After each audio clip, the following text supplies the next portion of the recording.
mean, this is so many champions in this one. This is the conclusion of Group D. And we're not getting the Pearl that we thought we were from Loud. This composition is such a shift, and they've instantly taken Street. Seems like they're going to split that way. The Haunt's already been cleared, and they're just really aggressive up Link. Aspas has already gotten the first kills. Zipan's got a lot to deal with. CNET tucked, able to get two in an excellent response. Loud not caring at all about the util that Navi hit him with. The dart getting down B long and that knife suppressing everything. So no stars, no smokes. And unfortunately for them, no more players either. 2v3 is going to be tough to get back in when the spike's on site. Les is playing pretty far back. They've got the spike surrounded. Tui's is going to have to make a move, or maybe just buy some time for Les to reposition. Yeah, but he can't get caught when the smoke falls. Yeah, because then the play's essentially over. A delicate dance for the controller for Loud. Has to stay alive, has to draw attention, and do so without losing his life in the process. 30 seconds left. Les now has arrived. 30 seconds left. The first swing is going to be a little bit of a tag, but not much more. Les falls to, he's left by himself. A 1v3 will not convert as the pistol goes to Navi. All that waiting for the flank just for it to get ripped apart by Sugetsu. And we get our first instance of CNED against the Brazilians. The 2021 champion versus the 2022 champions as well. He just ripped them to shreds there. And I think this is what I really like about Navi's Pearl is it gets CNED activated so easily on this jet roll.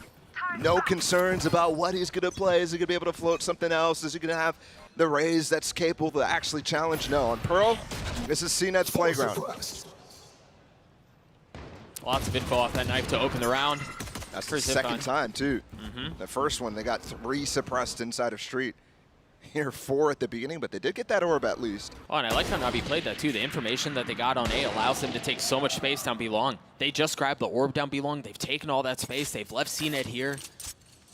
It's very nicely handled. The tug of war between the macro games of these two teams so far, actually very interesting, you're right. 1 for 1 on the orbs, and Loud know they don't have that space, so they have to go recommit towards the A side. Another split. Here the flash pop, Xiao feeling some of the pressure. There's power in numbers for Loud. Question is, how much more can they find? Navi still have 2 members that are playing backside. Courtesy of Zipan and Sugetsu. Oh. And the spam through off the C's is really nice. Spike planted. We've got something on our hands here, folks. Les is heating up. It's just CNED and Angel that are left. And you remember, you go back to the beginning of the round, they were the ones who were opportunistic in their space gathering. Yeah, and with the way that Navi like to buy here, I'm maybe considering a save instantly here. Because Angel and Sugetsu save on this attempt at the anti-eco. So they'll be able to buy next, and CNED with a Vandal too. Yeah, he's backing off. Angel's gonna keep this Bulldog, pick it up, and that's still gonna result in a good buy, but Loud just rip apart this anti-eco. And they did so with nothing but a Marshal in the hands of Aspas, and he didn't really do a ton of it, maybe a little bit of damage, but yeah, it was all the pistols. And they're chasing down the guns too. This could be critical. Let's see if they can grab any of it. One more. Not gonna find it, but still getting the Bulldog down is pretty important. That would have been a dropped weapon for somebody else. And look at these shots from Les. He's full blind there. The C's gets a connection, wow. And he gets that spam. That second shot was so nice. What a monster. Nice. That's the guy from, if I'm looking to see what type of form Loud is gonna have on this map, I'm looking at Les. He's plays such a critical role now, especially since you're not running the double controller, you're not running the Harbor Viper. He's almost the sole lurker with Tui's too. They're gonna try to regress and take this fight a little bit delayed. After the dump of utility at the beginning of the round, as the barriers drop, Angel's Guardian cleans up Sada. That's ridiculous. Again, 2 players saved here from Navi, by the way. So they have worse weaponry in this round, for sure. And the interesting thing there is they're going for a re-clear. Normally they do that with Angel's drone. Spike down A. And he's just using the Guardian to take them all down instead. We're about to have one of those vintage Angel games where he just pops off. Boy, I hope so. Look at Les. He just got through A main to clear art, which allows them to get on this site. But Zippon, is he aware of this angle? He is, but not aware enough. A little bit of a whiff shot there. Angel with the dart, nothing tagged. Les playing very cautiously beneath it. That's going to be a kill on the Shao. Les is still very weak. And while Loud are making a run at this, there's still so much work that has to be done. Yeah, and it just went from bad to worse. Tui's is going to have to 1v3 if they want to pull this off, and it just got a little bit more difficult. That crossfire, the spam, it's too much to deal with. After 3 rounds, does it kind of feel like everybody's playing by themselves? Yeah, a little bit. Might be because these first kills come in so fast from Angel, but for Loud there, I mean, obviously losing Sadak early kind of takes away from the punch you're going to have to execute on the site, but what a response from NAVI, and again, thinking back to saving that one Vandal, thinking back to the buy that they do, they instantly respond, and it's put Loud on a really terrible position economically. Just one Vandal, hero bot from Aspas. They got the lockdown, and that's what they're going to try to favor. CNED's in a position on top. Gets away from the stun, and now he can go up.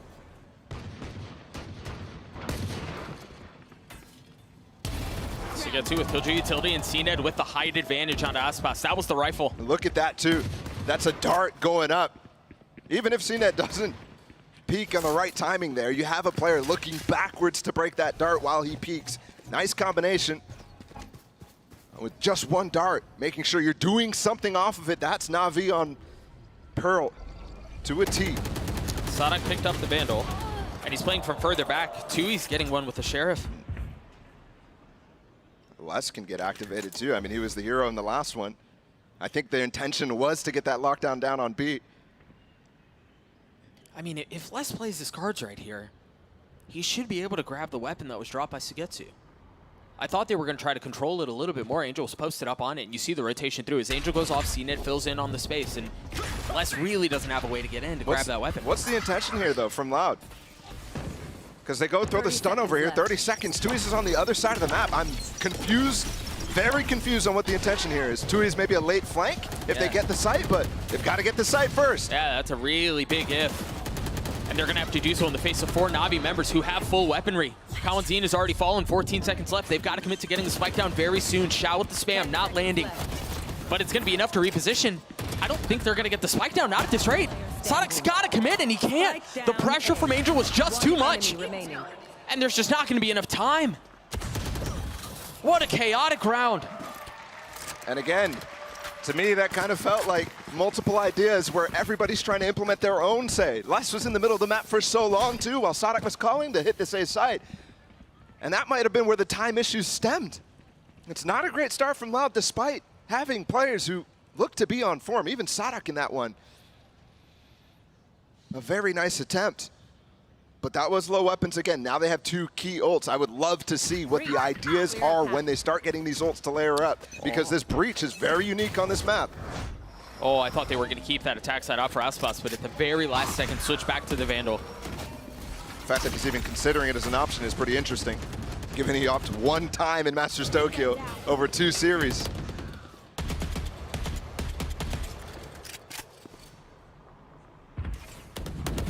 You see the setup for NAVI defensively. They're concerned with what's happening mid. Not really willing to give up that space or fight for it as much as they can. Sadak and Loud hold, excuse me, Aspas. Jeez, what a brutal opener. Yeah, that's huge. Completely controlling mid here. CNED with the off, though. And now they know. And that's the breach ult, too, so if they wanted an execute, suddenly that's gone. Look at the spacing right now still. Trying to get through, make sure there's nobody fighting sewers. That's why Kawanzin's waiting for Les here to regroup with Aspas. But they're going to choose to go into CNED. But it's just CNED. And it's just CNED with 45 HP, no armor. He can stay here. And they know. You see it pinging on the minimap. Aware of what the gaps are in this ult. He does have a molly. Les does, so does he have a lineup for it? I don't think so. And you see they're even freezing on this. Wait, they're just going to peek into this? 2 Cloudbursts out to obscure vision. CNED's still healthy. The fact that he survived as long as he has is massive because he continued to make plays. They're so scared. Plant's still not down, Doug.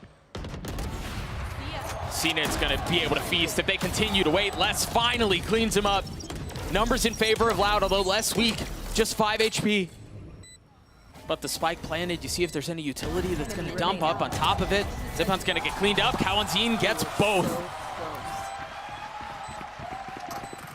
So cautious in that one, but it pays off. Ultimately, not enough players for NAVI to deal with that hit coming through. And they were so cautious against CNED with his op. But what a swing round to win. Look at the plant position. It's crazy that they end up planting there where he's kind of in the open to players from spawn. But he's protected against CNED, and they don't choose to try to flush him out after that lockdown. Those early picks paid huge dividends down the line. And we might get early picks again. Oh, down what a hard. trap! There's a dash. The flash and the haunt. Spike down mid. Both Jets activated knives and dashed into mid. And we come through with Loud actually behind in this one, despite getting the first kill. That was so mad. Hopefully we get a good look at that one more time because that was just so fast. But through the quiet, CNED still has his blades. Aspas not nearly as fortunate. Rolling Thunder online for Loud still. They have to start being able to get success with these dry walks, and Oh, that's not the success they were looking for. that's not the way to do it, no. And that's another instance in which Sadak dies with the Rolling Thunder. Mind you, they haven't really had the opportunity to execute with it, but The dart for the spam, oh my goodness, Tui's in trouble there. instantly cleared. Sugetsu hasn't, however. He's still playing backside. Now understanding some of the presence. Angel with the Hunter's Fury. Not going to tag on anyone, but it was enough to bait it out.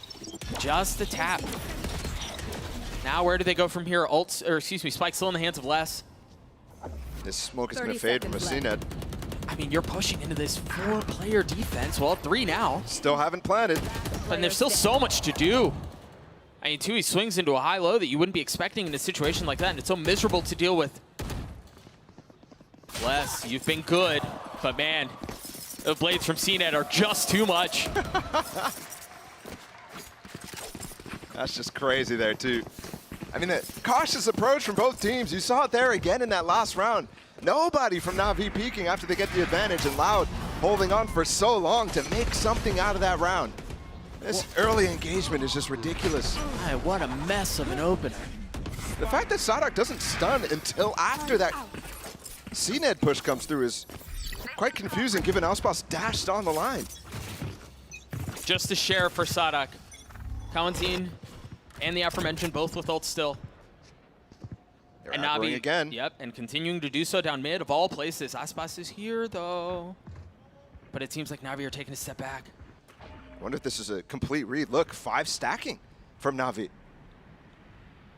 That's why they're backing off right now. Realizing they have so much space on this A side. And CNED will scramble back towards the B. I think that was definitely a miscalculation. At the beginning of the round, an Angel versus Aspas. Are you kidding me? Yeah, we're having one of those Angel games, man. We definitely are, 8-4. It's just crazy. Talk about how he's rolling back the years and all that stuff. Angel seems to be in really good form right now. 85 HP, fishing for another is finally, he gets it. And that's ahead of the stun there from Kawanzin again. He's peeking past double doors before Sadak deploys the fault line. So once again, a lot of pressure and a lot of ask on the shoulders of Les. That's good for him to have broken that molly before 30 the rest of his seconds team got here. Are they going to breach hold? Are they going to do anything to get on this? Look, Navi's playing so far back, it doesn't even matter. Yeah, and in a 3v4 where Tui's has 5 HP. They're going to use the wall too, but not blocking out flowers, so they are spammable here. 15 seconds. Gravity well at the back, they dump some of that util. Les just took so much damage from one shock dart, man. Where do they go from here? How do Navi find a way out from this? As it seems like Angel's gonna be the late lurk, but Les is ready for it. Angel's just quicker on the draw. 3 on the round for him. And surely if you're Loud, you cut your losses. You don't continue into this. They have breach hold, they're going to use it. Looks like maybe off the stun, maybe off a kill. This is just so difficult to deal with. And yeah, Angel with 4, Zipan gets the last. And that's not most of these rounds I'm looking at, especially when Navi get a slight advantage or it becomes, it's even throughout the mid round. Navi is always so careful to continue to close out these rounds. And I think Loud need a timeout because This is to me looking dire. The amount of missed peaks, mistimed pieces of utility. It's not going to be sustainable here against NAVI, who are punishing you for those mistakes as well. Yeah, they seem to be in really good form.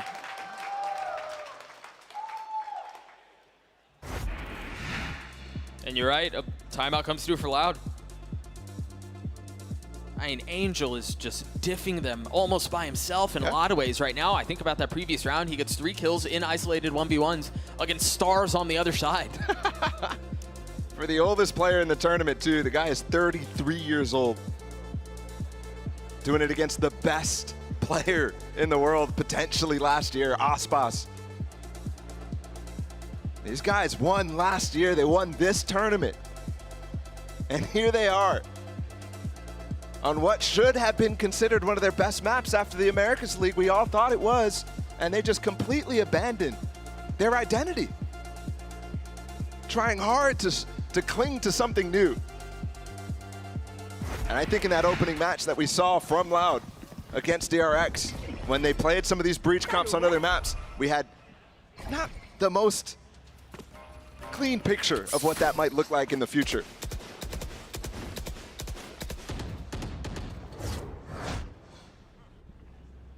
Do they invest these ults, the ones that they've been holding on to for so long? And what else do Loud do on the other side of this timeout? Bring them down. Fast Prowler towards Link. So gets you waiting to see if there's a dumpy utility. That's the second Prowler they just used to clear out, and I don't know that they've really gotten very much space with it at all. Yeah, but Sugetsu's alone, so if they continue to follow up on this, he's going to have to pull out a multi-kill with nothing. Sugetsu, 1. Where's the trade? That's easy enough. That aftershock is going to help. What? Oh, the gravity wall is the only thing that stopped him from getting a third. But again, people peeking ahead. They had that aftershock prep the entire time. Tui's and Sadak literally util out, so when I asked where's the trade, it's not coming. But yet they're still peeking. Angel with a glowing Vandal looking to add on to it, and he does.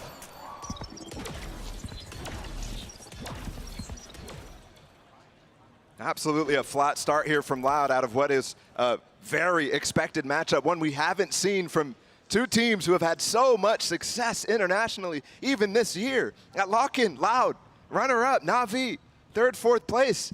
And here we are, an elimination game, the first time we see these two teams playing, and Navi feel like they're running away with it. Left. Such drastically different expectations, and it's a game that is often decided by form on the day. And right now, it just seems like Loud are still in bed, man. Got one. Other than Les. Les really seems to be the only bright spot in an otherwise brutal start for Loud. That's interesting, too, because, yeah, they're getting rounds because of the heroics. Yep. And love this. Just closing this out very easily, putting the Cosmic Divide up, checking exactly what he's going to do, waiting for that pull to come out. He could play off this very well, though. Two, is he going to 1v2 this? Take it around? Oof.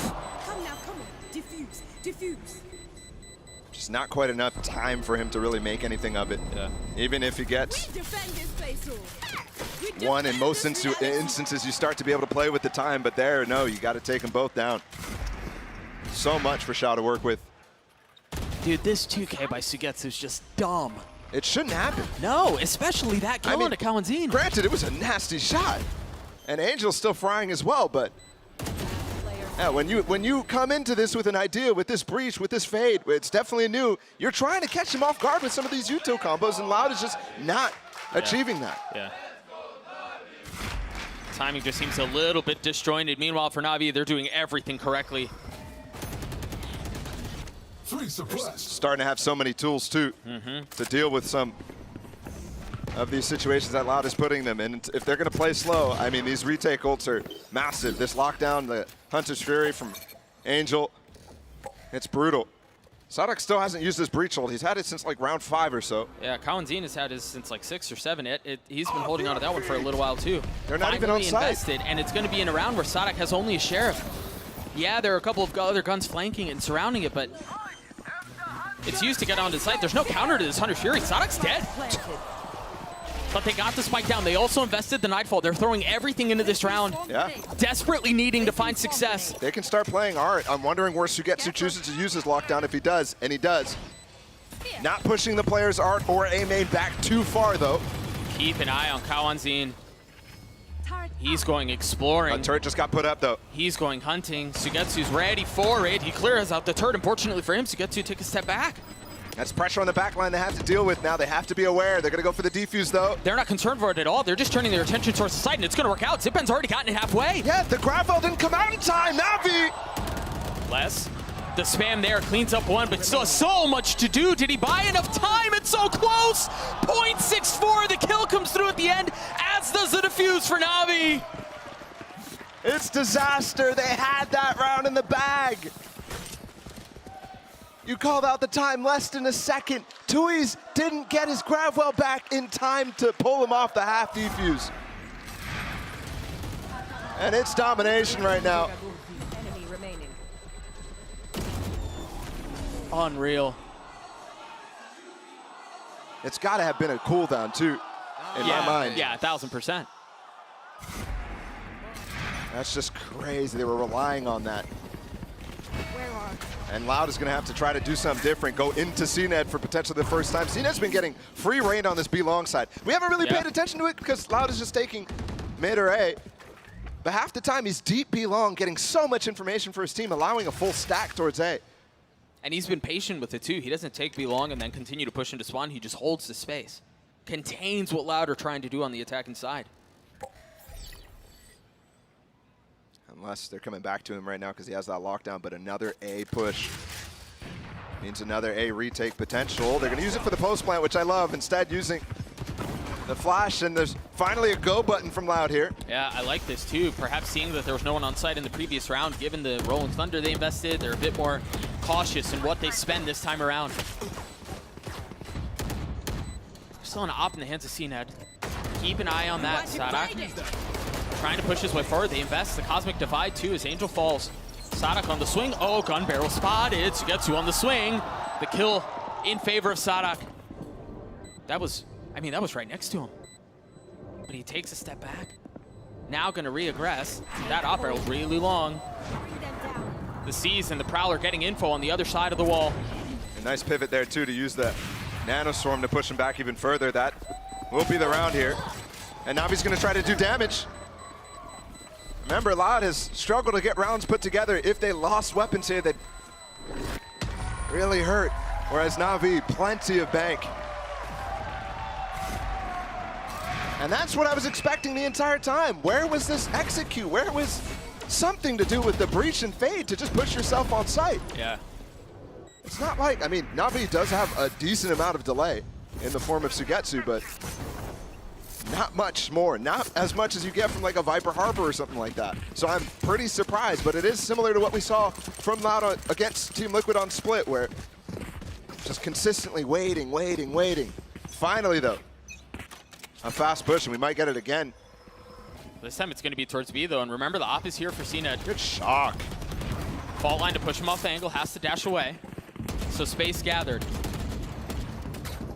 Look at the damage that shock did, and he might even get even more on Aspas. Aspas down to 68 HP, Sadak 92. Dude, Angel's just got like heat-seeking utility right now. Prowler's gonna go real far away. Take a step back. Angel with the dart. They're gonna try to flood up behind it, the snap onto the first. Take flight. And now the drone to follow. Xiao's still so far away from the play, but they're waiting for Navi to all gather up and then push forward. Xiao's one kill off of a Cosmic Divide. Here. That will ruin the B-Long player's ability to play into this. Oh, I mean, it's done if they get that. Final boss down, Aspas 68 HP, still playing backside. Valentine close by. The swing out, and Zipen and Xiao get both. A 3v2 here. Cena taking a lot of damage, and there's the Cosmic Divide that you were just referring to. They have Cena to push ahead push. of it, but they don't know that Cena's in the smoke. First shot goes wide, but it buys time. It's a distraction. They don't know Nothing they're but off. a fade. They have to face check it. A 1-for-1. Tui swings through and gets Loud the fourth. Last round in the half. Might have been a slow start here from Loud. As this half comes to a close, they are turning right back up. It's heroics though, Bala. I mean, I guess if the heroics are going to continue to work, sure. But man, these rounds have been so close. I mean, look at Angel's face. Everybody thought they had that when that wall went up. And yeah, it might be heroics, but I'm seeing a shift in the game plan in these last 2 rounds. Much more emphasis on hitting with the breach, with the fade. These sort of tools. It gets you the sights so frequently. Force them to play these retakes. Force them to play the advantage or the disadvantage of this map, which is those B-long post plants. They're so tough. They're expecting a push here, Doug. NAVI. Revealing area. They get some peeks into mid, but they don't go even further. And Loud was waiting for it. Tui's was just sitting there. Look how deep they've got Aspas. Something interesting is about to happen. Potentially a fake, potentially another deep flank that we saw in pistol round with a different player. They get the Nightfall in line for Kalanzine.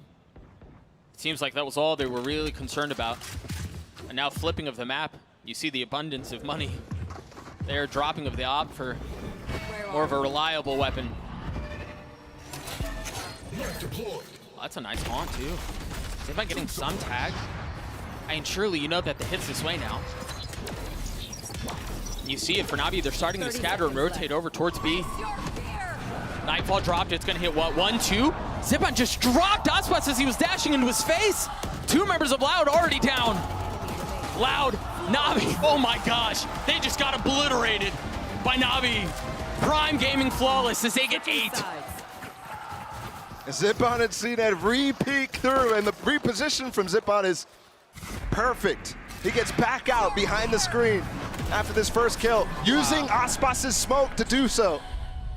Look at that shot. It's just mad too. I mean, a different timing on the dash, and he doesn't see him, right? The Cloudburst covers it all up, but because of that slight time window, he's able to hit the spam into it.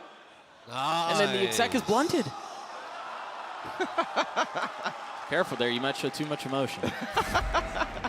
It's an 8-4 half in favor of Navi. You wouldn't believe it, but we just had Zipan talk about feeling like the underdog. Let's take a listen. NAVI, the underdog. To be honest, I think we had the upper hand because of the veto and etc. We had a good preparation against them. So yes, I think it came down to our own mistakes today that we need to fix. But I see the potential in the team coming into this tournament. I think as a player I tried to maybe become a bit smarter and become less aggressive. Also changed a bit of roles. Usually I was only a duelist main, but now with flex and initiator. But yeah, also when I started playing I didn't know anything about like the fundamentals or team play like this. I had no clue about this stuff, so I think I learned a lot about this stuff the last 3 years. It's just seeing it, and it's just seeing it with the op. Certainly not the weapon you want in a situation like this, but he's gotten 1. Is he gonna be able to get the second? Yes, he does! To the fans all over the world, thank you for supporting us guys, even if we're not playing that good right now, and thank you for always being there for us. We'd like to be remembered for being the underdogs that everyone doubted that won the Champions. We didn't expect much from us, you know, we had a rough year, so but I see the potential now, we just have to fix the small mistakes. They consider themselves underdogs, and yeah, the year that they've had may have been a little bit leaving some to be desired, but they find themselves up 4 rounds at half, Bala, in this opening best of 3. Elimination on the line, and so much to gain if you're able to survive. This would only be the 2nd time that they miss a global playoff in a tournament that they attend. It was only recent for NAVI at Tokyo.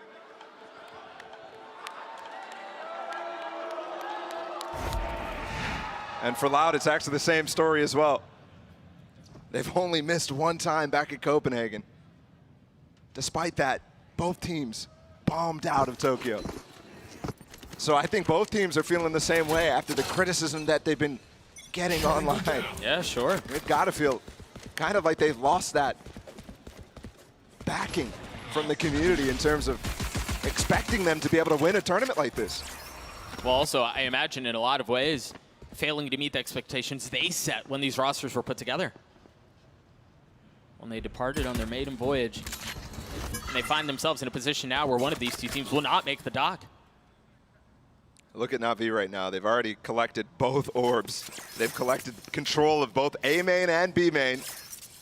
And now they can regroup with the spike that's still laying in spawn. They've maintained mid control as well from the barriers, so they have a pretty good idea of what's going on. Meanwhile, Loud have this trap set up off the turret contact with Sadak stunned. So if they go into B-Link here, NAVI needs to be ready to sprint back out, which I think they're expecting. Look, Yeah. Spike's going towards A. They're peeking into street right now. Well, I think the thing is, too, for Navi, they got all that control without having to invest very much. Zipan has his knife already back up. Angel just used his dart again. Oh, and that was a dart from A main. So they break the setup in B.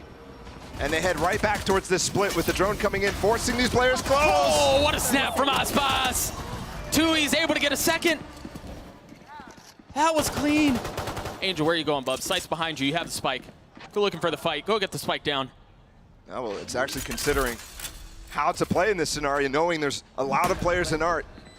Knowing how Xiao's already on site, they're going to try to take control of this. He needs to win these fights. Oh, but he manages to get out of there without taking any damage, which, given how the first couple of shots went, is a major success. Les is putting them into the pen right now. They are completely boxed in. Is it comfort for Navi, or is it a problem? Down in numbers, completely surrounded, as you were mentioning, leaving Angel by himself, currently top fragging on the server and looking for more magic. 91 HP, the classic does not connect as Loud get the pistol. And they needed that one. Desperately. Important round to throw it all you had. And you're seeing already the trap play in B-Link. Navi spring that very well. There needs to be a follow-up, and there was from Loud. Playing up close inside of Art, this smoke. Navi wasn't, you might have said that they weren't spending util to get the space that they had, but they also weren't getting the util out of Tui's. And not having the tools to get through it. So I want to see that continue from Loud. Being able to float on the map, give them the space, whatever it might be, and also place, there's a deep stun here, let up by Sadat that can go all the way A main for these two players that are pushing up. Without the haunt tagging though, they might not go for it, and Sadak might release. He already used it. Yeah, he used it at the very beginning to set up what you were just discussing.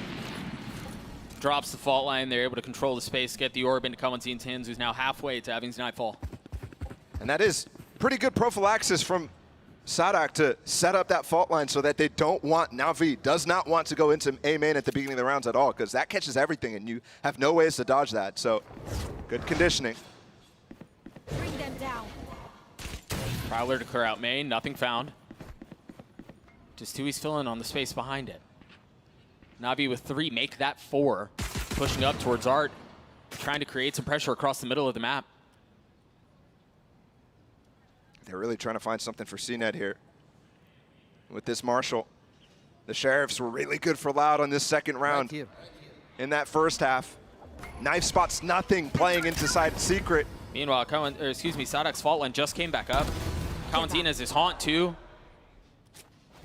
All this A main control too allows for such an easy pinch onto the players who are trying to get this spike down, and they should try to get it at all costs. Oh, Xiao was so weak. Oh my gosh, it was the Aftershock that kills him? Where did that even come from? Great shot out from CNED to get one though. You would think it's gonna crumble, and that's exactly what happens. Aspas with 2 and Loud with 6. And that pistol was everything. To be able to go into a round like that. Aspas with those ghost kills at the end gets an op as well in this bonus.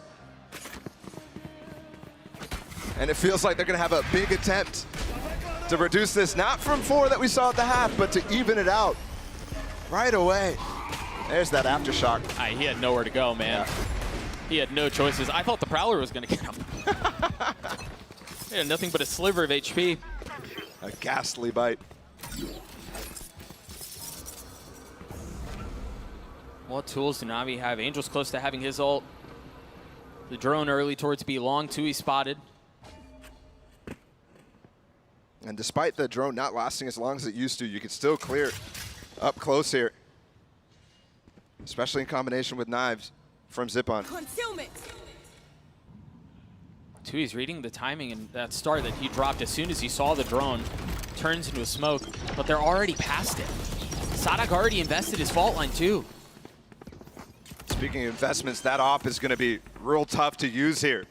when it comes down to it on this retake. But if they do go for a B long post plant, then all of a sudden that kind of changes. Yeah, I mean, just having Xiao as a controller, there's not as much to break those sight lines. We have Aftershock as well to break out players trying to play close while they defend the back of sight. And you are absolutely right. They're not intent on trying to play this down long. They want to take the fight out onto the site. They want to scrap with what Loud have to offer. The dumping of utility backside is Loud. Les pushes into it. In the Nano gets two. And now they swing back out. Angel continuing to frag. Hey, the guy really is in rare form today. It's just a tap, though. That gravity wall's good. And they have so many different angles they can peek out from. This is far from a done deal. They're going to get half already? I don't think they're going to be able to. That's big from Aspas. Span. He's going to have to hold this the whole way because time is short. He's going to have to get it, and he can't! 0.6! Surprised that Kawanzin is not actually pulling off of that. That is very closely timed. But man, how long it took for them to get on it, I think they probably should have made that decision already. Yeah, there's just, he should have known too. Probably wouldn't even have had time to get off of that, but Loud, I mean, they lose a big opportunity. It was just a bonus. The only big thing here, Aspas with only a Marshal since he invested in Op last round, but he also one orb away, so if Angel doesn't control B-Long here, he can suddenly pick up the knives. Oh, and you can tell they want to do it. He's looking to counter this. That star as well could be real nice. He's calling players over. Yeah, everyone's here. Can he get out? Oh, just barely. I mean, look at his HP. So that disadvantage they had with Aspas's weapon, suddenly he has one of the best in the game. Whew. A bold peek out from Aspas. And I think that's a lot of time spent there from Navi to try to counteract that and not having success on it. In fact, losing Angel too. Suddenly, you're down to 1 minute with very little tools to get back into this. They noted that there was no KJ util right now in street, so they're walking down. But Kawanzin does get the info anyways with that jump spot. Aspas is there too. You see that attempt at a high-low. Speaking of high-low, Aspas trying to get high ground himself. Ziphen's timing almost successful. He missed all five. Yeah, he invested everything. Still has the Marshal. The knife out. And you see Sadak playing up in smoke, playing up in heaven. He's getting spammed, trying to get peppered through the wall. Les has joined him though. Perhaps that will be enough. Oh, through the smoke. I mean, the reinforcements instantly dealt with. Instantly disabled. 3 rifles though for Loud here. In a 3v4. Xiao in a really comfortable position as Zipan is too. This just seems like another lockout from Navi. Fuse is gonna have to 1v4 to keep this interesting, and he just can't. I mean, Navi looks so good right now. A 4v5. And yeah, they did get, you know, they got some HP down on Aspas at the beginning of the round, but Headshot. what is this? They just walk into street and nothing found by Aspas at all. No. I mean, even the proactive decision-making to fight for that orb, knowing what was coming. Yep. I love that. Causes fits in the Loud camp. And down 4 now. I mean, I think we're starting to see a little bit of why Loud was avoiding this so that they could revamp the map. Here's a dash in with the stun. Aspas getting really deep. And they swapped that late round, by the way. Aspas had a Marshal the entire time, and then they made the call for that play, and they find nothing with the Stinger. 2 Buckies, too, bought up. So that Les can play backhaul, and Twos can play on his smoke at A. The problem is he doesn't have any more smokes.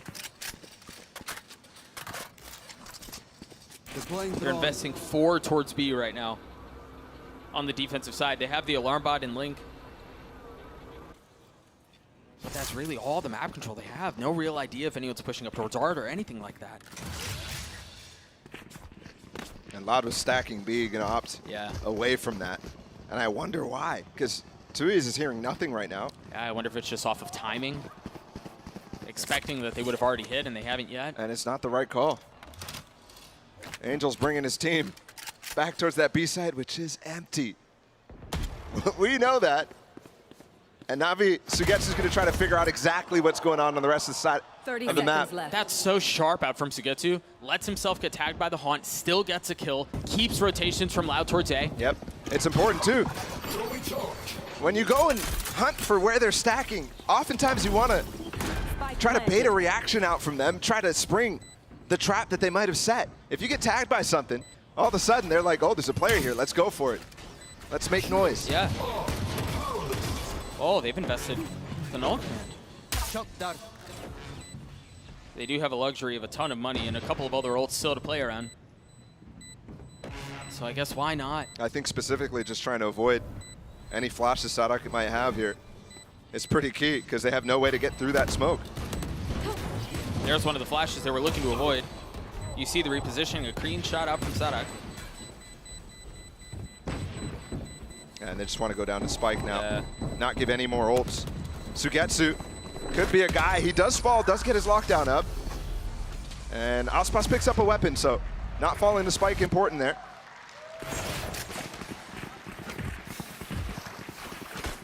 Oh, Sugetsu one off of the lockdown, excuse me. But that's 3 in a row now for Na'Vi. And the final timeout spent by Loud. None for Na'Vi in this game so far, too. Despite that first half finally coming back into favor for Loud. All of that weighing on you. And not to mention the demons of the year looking over your shoulder. Memories of Tokyo weighing heavy. And down 5 on a map they really should be good at, a map that should be challenging Na'Vi. I know Na'Vi is, what, 7-1 on this map, but still, this is where their bread and butter laid. Back at lock-in, back through Americas, when they had such success, when people thought they could challenge the likes of Fnatic. Where has that gone? Hey, it's gone stale. It's gone stale in an attempt to reinvent and reinvigorate. They find themselves repeating some of the same questions. How do we get past this deficit? And meanwhile, for Na'Vi, you know, we've touched on it a little bit, but they're literally doing everything right.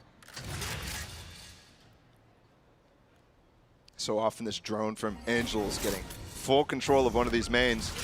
Recall to get CNET across and almost takes down Les too. The important thing is the shift in setup here from Loud after that timeout. Tui swap sites with Les, which they've been doing quite frequently throughout this map so far. It's what you'd expect. But that turret usually was in B-Link. It's set up differently, in front of where that smoke has been landing from the single controller on Na'Vi Xiao. And they're holding on to backall. 30 seconds left. Timing on the knife, and that's what draws out the fault line and pops a little bit of what they have. But CNET pushing forward, backside. Les is the one who's gonna have to challenge, but he's flashed, he can't see a thing. What a setup from Ziban. And then you've got the ult out from Angel. This is beautiful. The Rolling Thunder's gonna cause serious problems though. Did they burn the clock too low? Look at CNET, he's got behind enemy lines. Only one found, 4 seconds left. They've got to commit to getting the spike plant down, they do. Oh. Angel and Xiao left alone in a 2v3. And do they know Xiao's position? Could he single-handedly secure the round? Could he single-handedly get Na'Vi to map point? Will they clear him? Do they know? The fault line, they're aware. Calentine on the swing. The fault line causes problems. Angel left by himself. Still tough to flush him out, and he's repositioning. That glowing Vandal's gonna have to find so much more value, and it just can't. A 3K from Kawanzi and Loud get to 7. On a round where they threw everything at it, though. Talk about Na'Vi doing things perfectly. That round, they certainly burned the clock a little too low for my comfort, and finally we're gonna get a timeout because of it. Shocking. I don't think Na'Vi expected the breach ult to come in at all, especially with the lockdown in play, thinking that there's no way they try to close the gap against it. But that's just used to delay. You burn the clock. That's what happens. You get slapped in the face. We talked about how nice the exec looked out from Na'Vi, but you're right. Baller, the counter punch that Loud threw was just so clean. And that gets us to the position, as you were just mentioning, where Na'Vi finally invests the first time out that they've had to all map. Yep.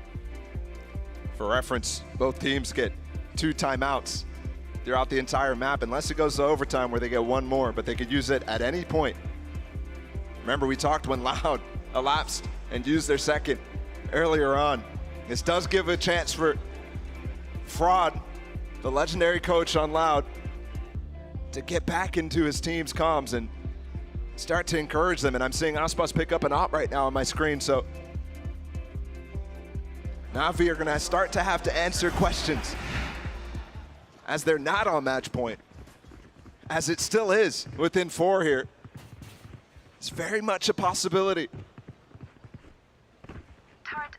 Again, you take a quick look at the scoreboard and you would never expect, at least on NAVI, what you're seeing. I had no idea that when CNET said in the interview earlier today that Angel was the answer. He was right.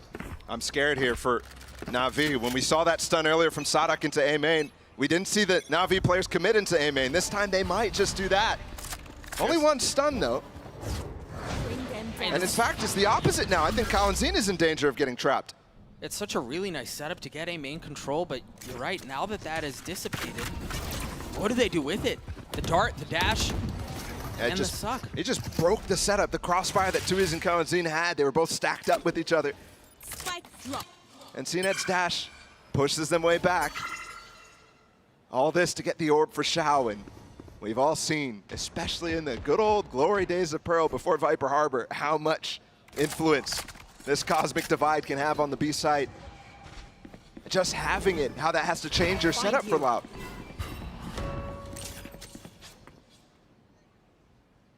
Fade utility cleared out, and NAVI seeming like they're bunching up and getting ready to strike towards A.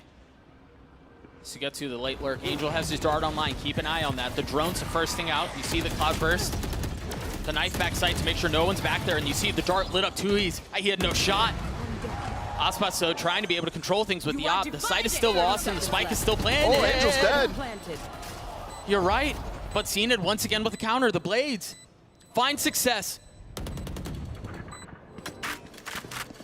How do Loud get into this? Perhaps waiting for the cosmic divide to expire before they pounce. The flash and the haunt to provide some cover, still cleared though. CNET needs to get value off of Shao's life. In fact, Shao finds the time to get out, so. That's a spam from Sonic, he just jumps up. That is outrageous. Shao hasn't had a clutch moment for a while. He very well maybe do that gravity well, gets the first, the second out onto Les. Was so close, but just not close enough. As Loud get another. My ultimate is ready. With plenty of time to spare. The patience there pays off. And you imagine despair possibly setting into the camp of NAVI. Couple of rounds lost, control not maintained. How many times have we seen this aftershock takedown play? That is nasty from Sadak. He didn't see a barrel. He didn't see anything. That was just the. That's just not fair, man. And that could have changed everything too. Instead leaves Shao in a 1v3. Now again, Aspas going quick for this push. The stun misses. Any targets that he might have, but it clears the way for him to get this peak all the way top mid. Such a nice setup in case anyone was close. Oh! Angel counting his lucky stars there. Meanwhile, CNET has nothing but stars to count for the rest of the round. Another proper heater of a shot out from Sadak. What is going on with the two IGLs today? Both of them taking such risky moments there. Sadak, of course, was not expecting this at all. No, blindsided. And you question how he got there because there's an alarm bot on the other side. A knife there. He's always playing backside Lesses, so he's very targetable by Zipon. And they're going to push that backside that you were just mentioning. Targeted with utility, targeted with the Bulldog. And this has already been a problem for Loud in the last round where NAVI hit that B site. He got suppressed, was not able to pop the Nano Swarm for the players to push him back site. So he lost control of that now. Leaves his team again in a 3v4. NAVI playing tight on site too, not playing for this B long play. And again, we have this cosmic divide, but everybody playing in front of it like you just mentioned. They just handed the op over into Tuiz's hands. Aspas is going to want to make a play here. He's dropped down below. Kalanzine dealt with. Angel was wise to it. Just 2 remaining for Loud. And a 2v3, make that 1. Tuiz has to save the op, he's got to get out. Taking that back. NAVI are going to get to map point. And a big blunder there from Loud, despite even having some success in the early round. Aspas could have gotten a kill. Very advantaged, fighting mid. And then Sadak too with that off angle, but that knife suppressing less. I saw you challenge. And nobody calling it out that they could be down mid. It's just crazy. Oh, that hurts so much to look at a second time. Easy now. I'll break it. One tech pauses here, Les. 12 for Navi. No ult currently in play, but Angel's close to his. Again, retake is possibly here from Loud. And they're just trying to get these peaks from Aspas over and over. Yeah. Recalled Star actually forces him back. Angel's going to find these two players pushing as well, which might end up pushing them into Aspas, but he didn't spot the jet. Navi are going to push into Art. These timings. It's what won them the last round. This time they're going one through Art. Calvin cannot get picked. He was by himself, too. There's really no setup here unless he takes a step back, and there's a cross with 2Es, and there it is! CNET falling, spamming through the smoke is 2Es as he looks for another, but the counter from Zipan is clean. They're trying to tuck tail, they're trying to get away, and there is no exit. Kawanzin stops them in their tracks. 2 remain for Navi and Angel and Xiao. Spike still in hand, and there's an abundance of money for Xiao, but Angel not nearly as fortunate. He can't peek here, too, because Aspas is on the angle. He has to give it all to Xiao. There, now he can. With that smoke getting put off, it cuts off Aspas's angle. Do they go forward here? 35 seconds left. Just a pixel. 30 seconds. This start, they might spam. That Nightfall is going to get a lot of info. And they spam the Prowlers here if there's any left. No, none from Kawanzin. No. There's nothing to follow up behind that ult. If you're allowed here, you want to get out of this, investing as little as possible. You've already dropped the Nightfall. You want to keep the lockdown if you can. 13 seconds left. They're going to commit to getting the spike down, and it falls apart. That 2v4 was just too much. Kawanzin with a massive round to get Loud to 9. I mean, look at that replay, too. Kawanzin's timing could not have been more perfect on that chase down. Look, there was the Sadak aftershock behind him. They think that nobody's going to push through, but he's ahead of it by just a second. He had 12 HP when he pushed into that, too. Yeah, imagine that goes wrong. Yeah. All of a sudden, we're seeing Navi with advantage. And Kawanzin life given and taken away from his own teammate. This is a weird buy here from Navi. They walked in the stun 3 players. Thankfully, they got that haunt. Otherwise, they would have gotten sprayed down. No follow-up, though. I mean, they've done that at the beginning of every round. Yes. It's like Navi forget about the conditioning that has come through, but also maybe just defying it, knowing it's never amounted to an actual push. It's always been for control only. It just feels like blatant disrespect, I agree. Calling their bluff, so to speak. Look at this advanced position here from Aspas. That's where they're walking towards right now. He's got the op. Navi have been known and confident in their splits, so have to see if it becomes a thing. Also note Les's positioning. You mentioned a couple of rounds ago he had been normally playing backside. This time shouldering towards mid. Oh, that took down the alarm bot right there. With the Hunter's Fury, that's a dash forward from CNET. The knife to make sure no one's around, but now you're not going to have that for the counter on the lockdown. Aspas is real in trouble right now. 2 players pushing down B-Long and also through Street, but he's still going to get it. He's got blades and instantly dropped as soon as they were popped. Stun here keeps him back for now. They need to recover the spike and get onto it. CNET's stuck. He's dead. There's no way out, but he's got it covered. Hello? He's got freaking Secret Service detail. Hello? And they're never going to catch him. He's just on the other side of the wall. But Kawanzin and Sadak stabilize. Can Sugetsu do it by himself? A 1v1. 8 seconds left. Spike out of hand. 5 HP. The shot's not landing the first time or the second. No time. And there's just no time. Holy smokes. That was close. That could have been it. Navi could have ended it right there. Sadak for so long could have killed him. I don't even know if that would have changed the situation. No, I don't think so. Given how it played out, probably not. Oh my God. Dude, it's mad to me that both of these teams are playing on knife's edges and everyone is smiling on the stage or behind the scenes. We're out here losing our minds. Well, this map run, listen, we got a long way to go. Back into it. And right away, Angel's gonna try to push off Aspas from this op angle. Dude, that drone is so nice. Given that Aspas would be holding the lower angle, it gets such a high vantage point. And he switches it up quite often. Look at this, Tui's playing in the smoke. That actually caused them trouble when they were trying to attack into Navi. Meanwhile, keep an eye on this trap. If they decide to go towards Link, you've got the alarm bot crossfire from Les and Sadak. As that smoke falls, they use that Prowler. You're absolutely right. If he buys time for this fault line to come back up too, they could definitely have a trap play. And they're re-clearing both sides at the same time in A main. Angel!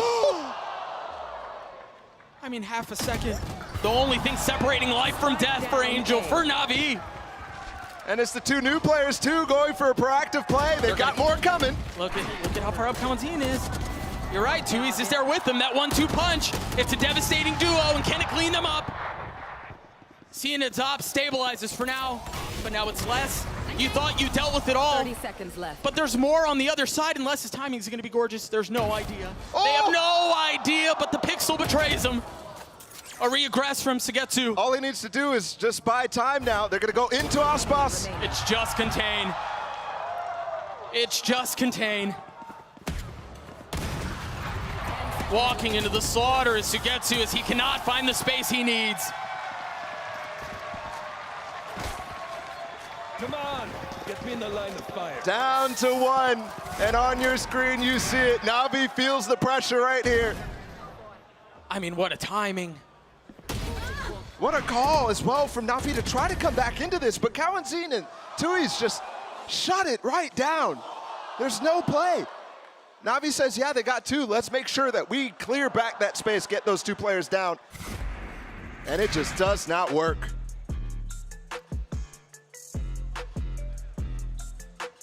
Feels like they got the killer instinct. You saw Tui's in that game against Liquid really turn up for his team. Yeah. And here again, the same thing. The thing about this timeout, guys, that I want you to note is Navi is dead broke. They've got no economy. Guardians, Judges being bought up right now. So it's got to be a rabbit pulled out of the hat here. Magic needs to be made. What's the old situation? They've got some good ones to take the sites, but good ones in response from Loud as well. Sure. As we see him again, we'll note them. There's a lockdown here, that's easy. No command 2, CNED has his knives, so the economy might not hurt as much, but that breach ult, we saw the effects of it when the clock winded down. That was a 1 round. And I mean, given the fact that CNED just blades into Judge, I can't imagine they want to go slow. They're going to want to go slow, but we'll see how things play out. As Loud 1 round away from taking us to OT. And Navi, who held control for so long, find themselves on the receiving side of losing 5 of the last 6. I'm looking at Aspas's position for the first time. He's going away from B here to play with Kawanzin and Tui's. Help them up. I mean, Kawanzin is 1 point away from having the Nightfall. If they have that and the Rolling Thunder. Xiao 1 point off of his too. On the other side of the map though, can't recover the orb. So much into this. CNED's blades and Sadak's fault line. I'm surprised he's held on to it. They're gonna stay on this. He's gonna stay back site here, hope that no mollies come into his position to keep him away and cancel this lockdown. Oh no! Oh, he's gotta get away! He's stuck! He can't find a way out and he's dead! He forgot about the knife! A crucial mistake that Loud have made before, and that might have costed them the map. Les on the counter. Kawanzin has arrived with Nightfall, but the Cosmic Divide defines a great line. How do they reinvent their exit through this? Can't spam now, but Molly's coming in. Angel might give up his life for Zip-Ons. Still time, though. And they planted the spike in the meantime. So costly, there it is on the res, but Tui's has an ult of his own. They bring him back to life. They've got the Nightfall that they're going to invest, and that's going to just cause so much chaos on the site. The flash from out into heaven, and you see both ults used, dissecting everything. One finally dissipating. Aspas pushing forward, op in hand. Do they dare peek on the other side of the wall? Now they funnel out, it's a flood. Time running short. Navi trying to hang on to the control of the situation. It's a 3v2, less than 2. He's the youngsters. The young bucks, can they do it themselves at 2v2? It's all on to Les. 89 HP the first found, but no idea of the second. Time running short, the gravity well will certainly seal it. NAVI somehow maintain control and take map 1.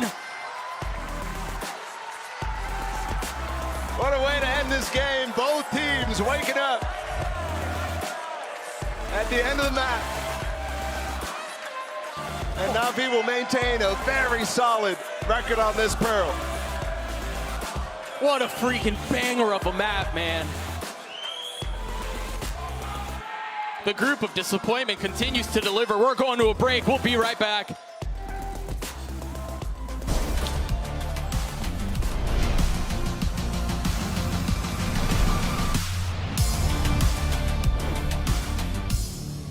When you play an actual ranked game, it's 50 minutes, but how much are you actually shooting?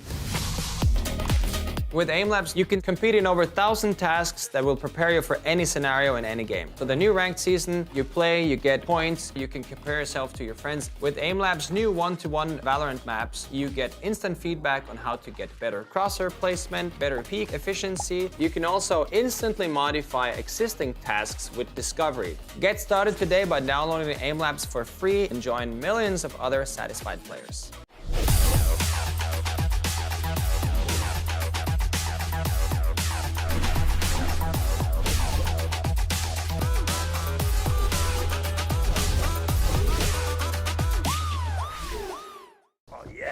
Bringing in a new roommate to save money, is that the plan? Well, we gotta find some way to save, so say hi to Glenn from work. Hey, that's my mom. Yeah, I think I have a much better plan. We switched to my plan from Verizon for just $25 per line. And that price is guaranteed for 3 years. All on the network we can count on. It's a good plan. It is a good plan. Glenn, looks like we're not gonna be needing you, so I'll see you at work. Oh, later, Glenn. Save big with my plan, starting at just $25 when you bring your own phones. Guaranteed for 3 years. It's your Verizon.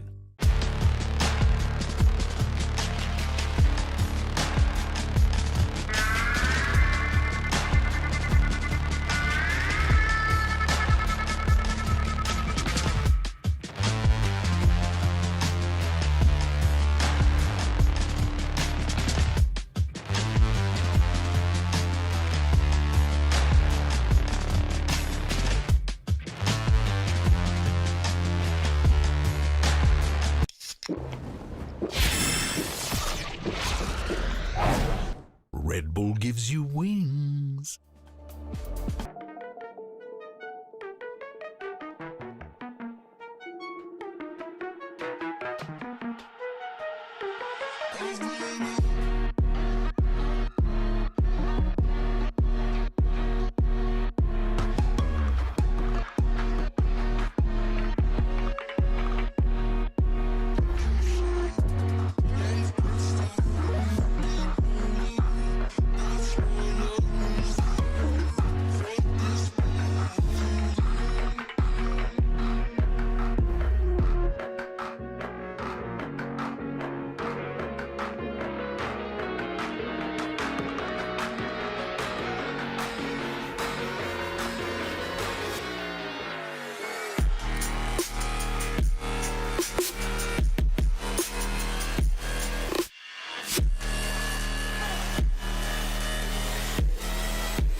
being joined by Doombros after that map win against Loud. And Doombros, the one thing I want to ask you is, you're a team that is known for being very flexible, playing a lot of different things, having a massive playbook.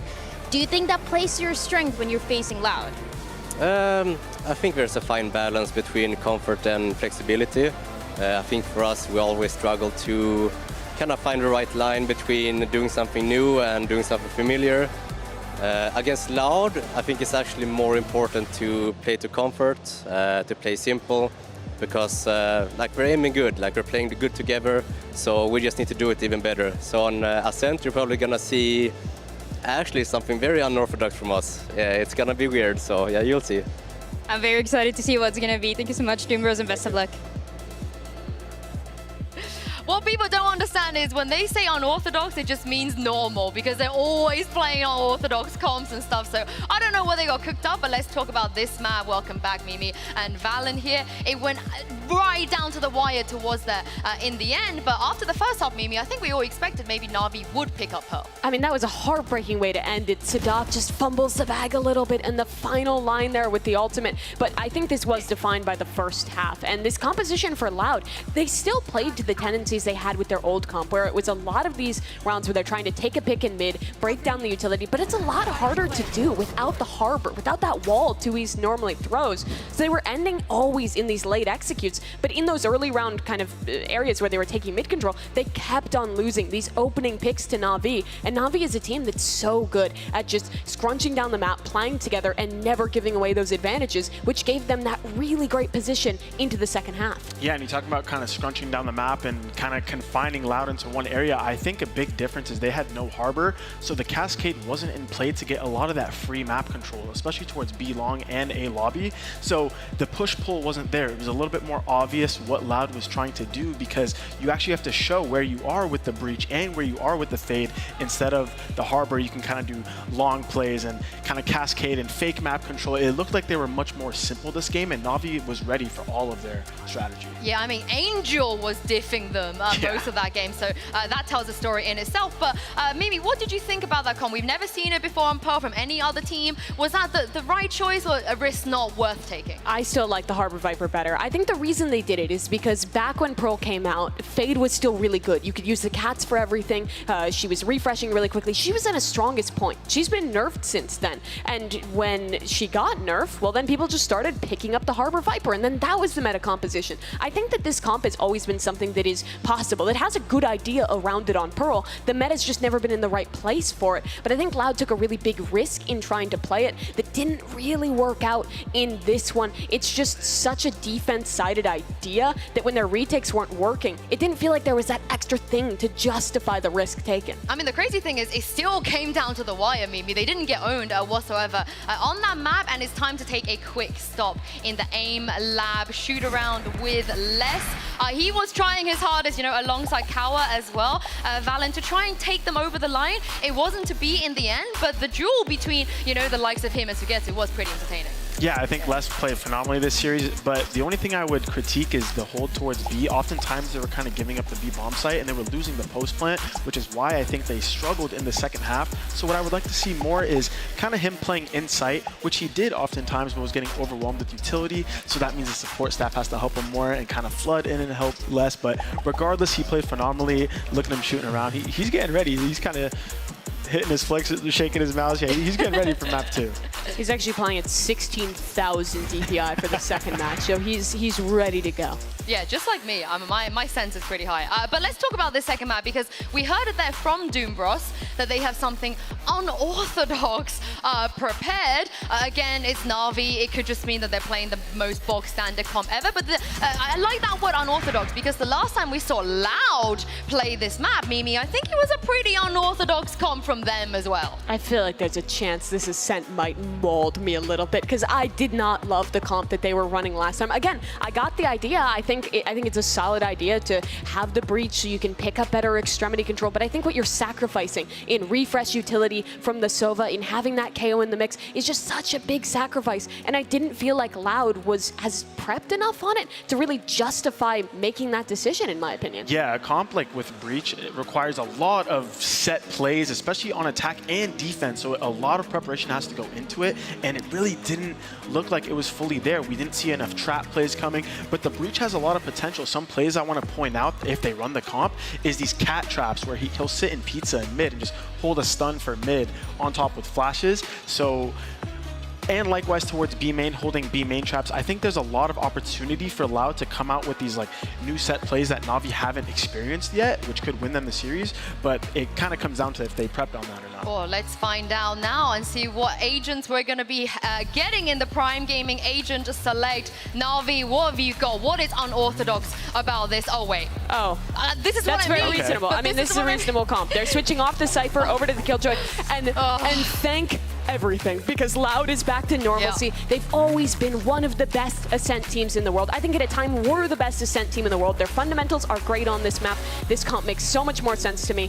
I'm very happy about this. Yeah, and one thing about Loud is, of course, Osboss and Kawanzina are playing phenomenally, but whenever I watch Loud play on Ascent, Sodhawk is one that really sticks out to me because with his KO utility, he's always going back and forth between A main into cat fights, being so proactive with his flashes and stalling out hits with his nade that he's been a perfect util player for them on this map on the defensive side. So shout out to him, and we have to see, you can look at how they're going back and forth between mid to A main and all the set plays that they can do with the flashes. It's really great to see. Well, Loud fans here in the Shrine, they need your energy. Send it to them and see if we can get a third map here. And I'm going to throw it over to your casters, Doug and Bala, for the call. Thank you so much, Shinsu. Yeah, it's a packed out house here in the Shrine in Los Angeles. I'm gonna need you guys to get those cheeks back in the seats, because if the first map was any indicator of what we're in for, Ascent is gonna be a wild time, a change in compositions from Loud and Bala. Elimination on the line, end of the year on the line. And what a sad, sour note it would be for Loud to go out 0-2. But it is their map pick. It is back at it. And it's time once again for this game to start, this pistol get underway.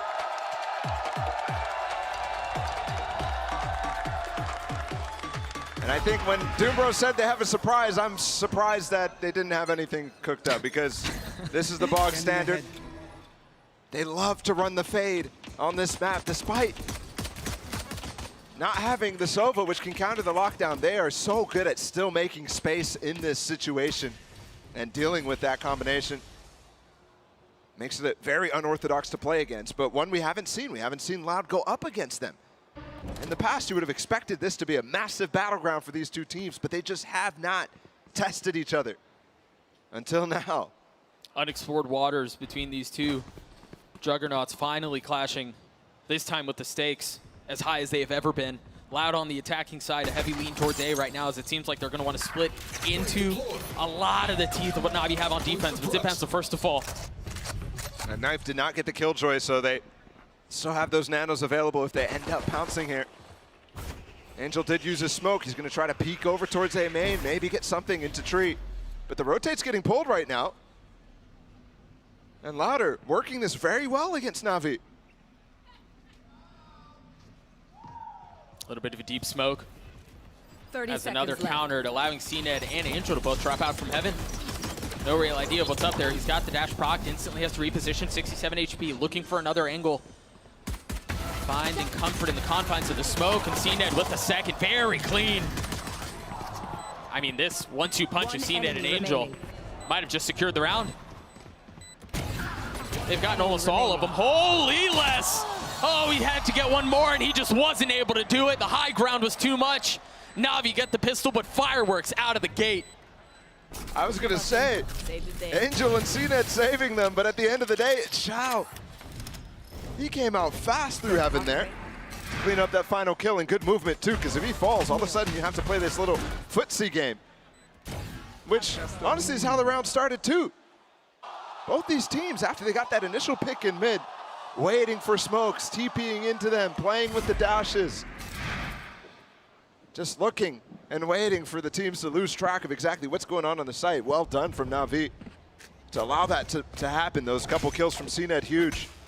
Oh, I think on the other side of things too, very reminiscent of what we saw on Pearl. Les with a hot start, but the pistol loss. We'll see how they can convert. Aspas once again with the Marshall. Yeah, early in these games, the Des touched on Les's performance at the beginning of Pearl 2. And overall, it felt like he was the guy trying to will them back into that map. Give them some energy. And it looked like a cohesive unit at the end, but at the beginning it was slow going. Trying to get their bearings about the game plan ahead of them.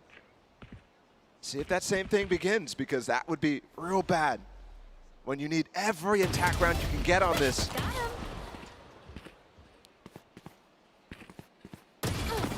CNED looking for the challenge on the second. Sadak is bold to face. A little damage dealt. Angel's positioning here could be really nice. The first couple of shots are errant. He has to take a step back. No pressure. He had on this Killjoy setup, and Zipon's knife is perfectly timed. Still not quite sure exactly what Loud are doing, though. And you're looking to see CNED actually spot into mid right now. Just because Angel and Shao are actually really up close here. They could fall, and if they fall, that's two guns that are easily given back. Scoop-upable, some might say, but I mean, it's just Loud that's getting picked to shreds. Yeah, it's a tough setup to break, but very risky one to go at anyways. And we're not going to see that magic we saw from Loud in the first map. After that eco, it's a Prime Gaming flawless instead from NAVI. But I do think as much as things change, there are a couple of things that remain the same. And much like we talked about Les and his hot start on map 1, we've got to talk about Angel's hot start on map 2. I mean, you imagine sometimes there flashes in the pan for the guy, and you go, well, that's not sustainable, right? You know you can't do that again, but it's an excellent start for the IGL. Well, I think it is. People always describe it feast or famine. Yeah. And it's specifically here, the LCQ run on this map. Angel was doing a lot of feeding in this instance. Here so far, not so much. And starting on the defense, I think, is a different story. Yeah, he's the one eating now. Oh, early peek from CNED. Doesn't get any damage done to him, but does do a little to Sadak. A risky peek, and I think Sadak's going to try to clear up mid, knowing where the jet is, but there might be a trap here. What's across? There's really nothing else on the other side. I mean, even if Shao swings, he has to wait a little bit for reinforcements to arrive and spawn, which they've just now done. Well, don't forget, too, Angel could have flashed at any moment from tree. And they will re-clear and go down mid right now. This is crazy. In the mid round. Oh my gosh, CNED. Les tried countering at just the right time, but he was overwhelmed. I mean, what is that from CNED? It felt like 3 bullets. Sprayed wildly. Oh my God. Hello. Talk about wild, talk about aggressive, ambitious, and bold, but perhaps it's enough. Only one found, and oddly enough, it was the person behind. CNED still with 3 in the other round for NAVI. The bonus secured. Gotta see that from CNED again. Yeah. It felt like 3 bullets shot, not aimed at the second, and still it found his head. Look at this. What? The lineup is beautiful.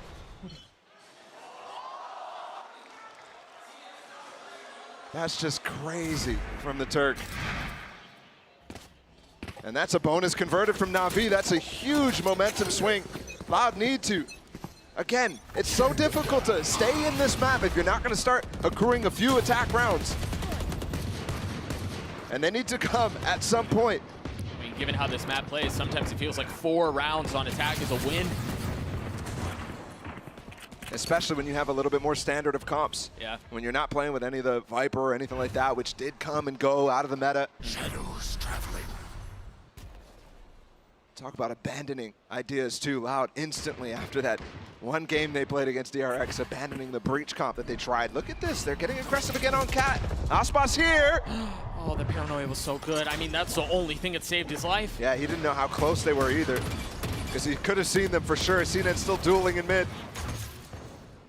The alarm bot is still up too, so if CNED wants to take a step back, he can reposition and know there's still cover with utility. Oh, no way. That turret's not going to be able to get timing, but for a second there, it looked like Sugetsu might get picked off by Les. But it's passive from him. That looks looks like it's pointed at him. Yeah, it looks like it's just staring. You're right. 30 seconds left. The alarm bot spotting mid. The turret cleared. The door follows too. You only got 2 members from Navi back site. If Loud want to make a run at this with the pistols that they have in the Stinger and Tui's hands, they're going to have to do so with some ferocious velocity because reinforcements for Navi are coming. The defense has started to rotate through spawn. They're starting to feel some of the pressure. 10 seconds left, and the spike still isn't fully out on site. That flash is so good out from Zipan, man. How do they get through this? The sheriffs are working. Sugetsu feeling some of the pressure. The spike not planted. The kills come through, and Navi gets 4. They still get all the damage done. Though from Loud, and remember that was an eco. That was just a couple of sheriffs spot up. So they still, I mean, despite the fact that this momentum's growing for Navi, despite the fact that that scoreline is growing, that bank will take a hit there. So that's a success in my book if you're Loud on that eco.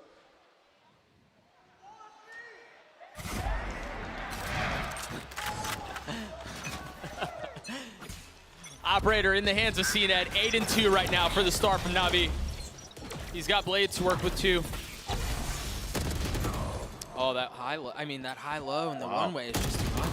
Angel's not able to find any value as Loud barrel through the defenses of Navi. And CNET's trying to re-peek into this. He's so active, but the drone's still up and he's tagged by it. Laughing in the face of danger, pure disrespect. He bought time though for Shao to get on site. Aspas falling, Shao with a really nice haunt. That's an instant pop there. They're going to use the Hunter's Fury to get him out of that position. Shao's dead. Shao's so dead. So all that work for nothing. Sugetsu's gone re-aggressing, and he might find the timing on less. He's going to find the timing on the flank. They bowled that utility out, and Sugetsu almost gets a second. But Tui's TP still maintains the space. They just got to get through, and they do. Wild sequence. I mean, chaos ensuing in round 5. But Loud finally on the board. I don't think that's how the round was drawn up. No, I don't think so. I mean, what do you even choose to replay from that round? I know, right? I do want to bring attention to Cowanzine again there. Taking a duel against Angel, that's the first duel. Cowanzine was 4-0 on first kills to first deaths when he was playing the Fade in the last map. And if he could continue that, that's the sort of thing that you look for some extra success as they push me. Holy aggression. I mean, the haunt found everyone. Fortunate for them, it was just 1 kill. Yeah, but it's gained so much space in mid at the same time. Smoking tiles. I mean, look at this crossfire. Sugetsu's here. Les is dead. They had seen it to help in case things got too messy, and that Nightfall's going to hit them all. The C's too, they've got the Prowlers, they can't get out. They're so low. They're so heavily suffocated by Navi. The defense does not relent as Navi get 5. And the final kill there is CNET spamming his knives away through the smoke. The combination there of the C's and that Nightfall decays them so much that everybody running out on site is 1 HP, despite not taking any damage up to that point. Just temporary damage, that's crazy. My doubles. That's the thing that you don't really calculate into the value of Fade in some instances, or even as a combination. It's not one that you think of very often. Yeah.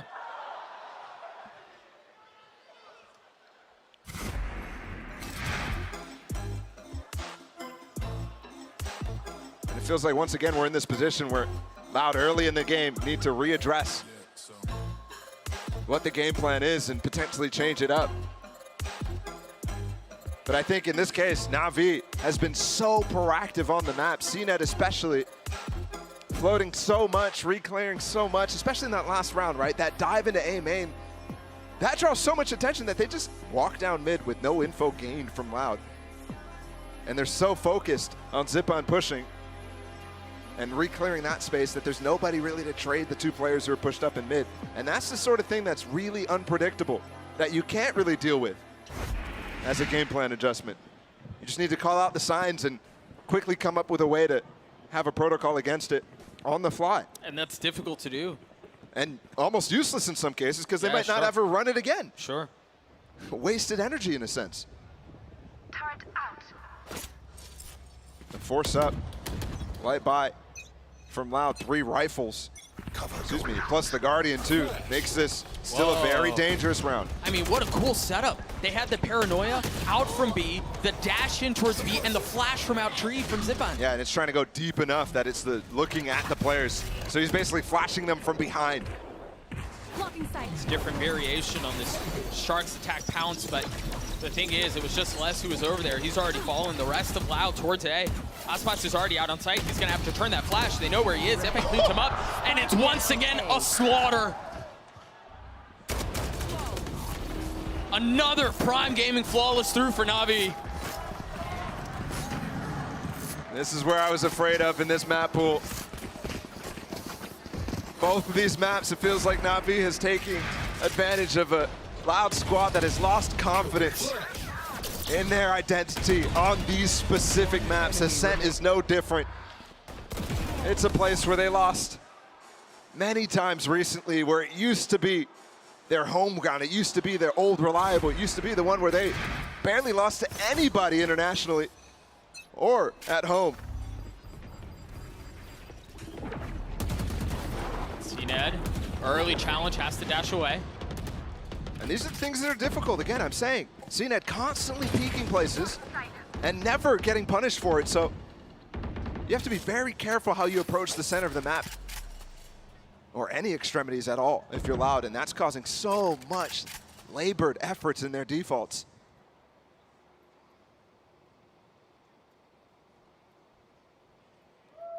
Looks like Counting playing anti-flash for something to come more out on Cat. Instead though, Navi is taking this opportunity to swap players. Zipan started over towards B, CNED swaps his way back towards Market, and they leave Angel alone on A for a long time here.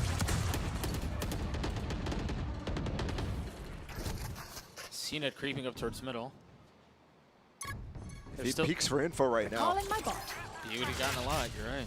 And he just did, he just jump spot. And that's 3 players now from Navi, where it was a second ago, nobody except Angel. Now they're gonna have everybody. Still time to 30 pivot. seconds left. Loud desperately need to get around on the board here. Remember, on the attacking side, if you get to 4, you'll take those. Look at that deep smoke. They want to push up. It blocked the flash, though. They're so aggressive into this, and they have no idea that Zipan's here. And you've got CNED, who's there too. The flash out, the swing, but what? What a response from Loud. Player standing. Perhaps finding comfort in desperation. That's a big blunder there from Navi. Might give room for Loud to get back into this game again. Zipan and CNED walked into the crossfire. Yes, there's a flash, but you're walking into a 50-50 angle. I mean, they've just won so many of those 50-50s so far, though. Both looking at the same direction, though. Trying to swing to help and deny the plant. Yeah. Where Aspas just stays window. Crossfire at its most basic.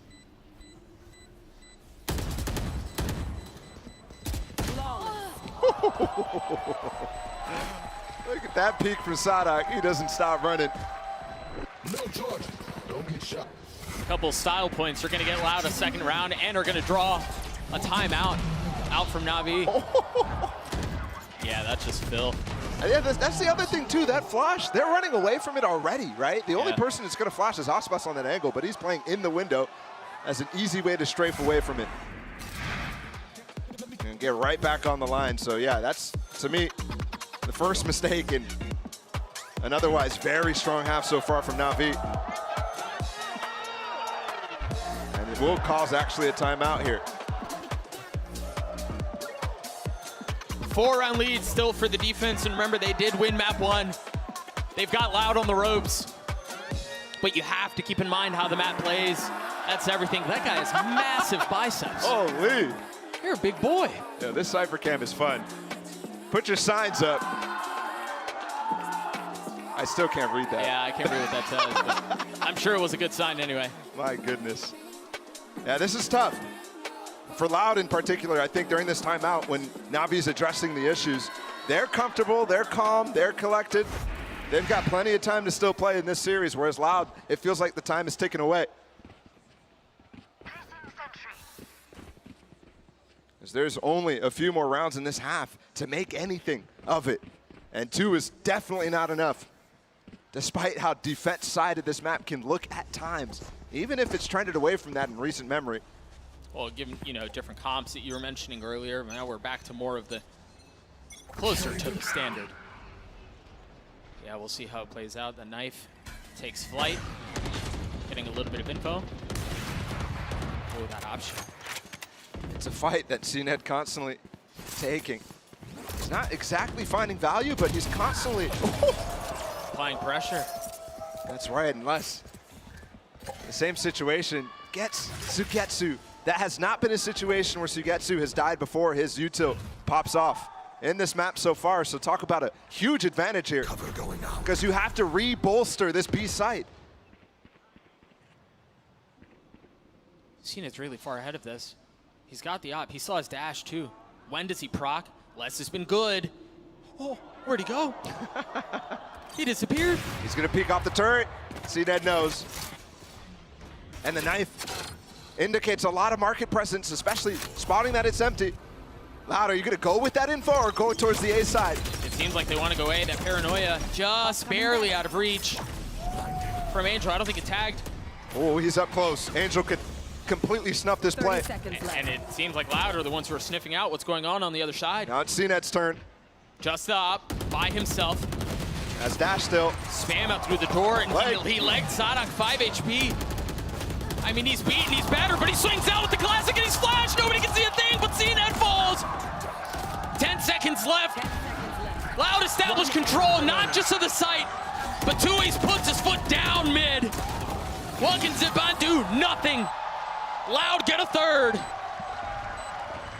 A scramble in the final moments, but that's exactly what happens when you lose your sentinel on the B site early on in that one.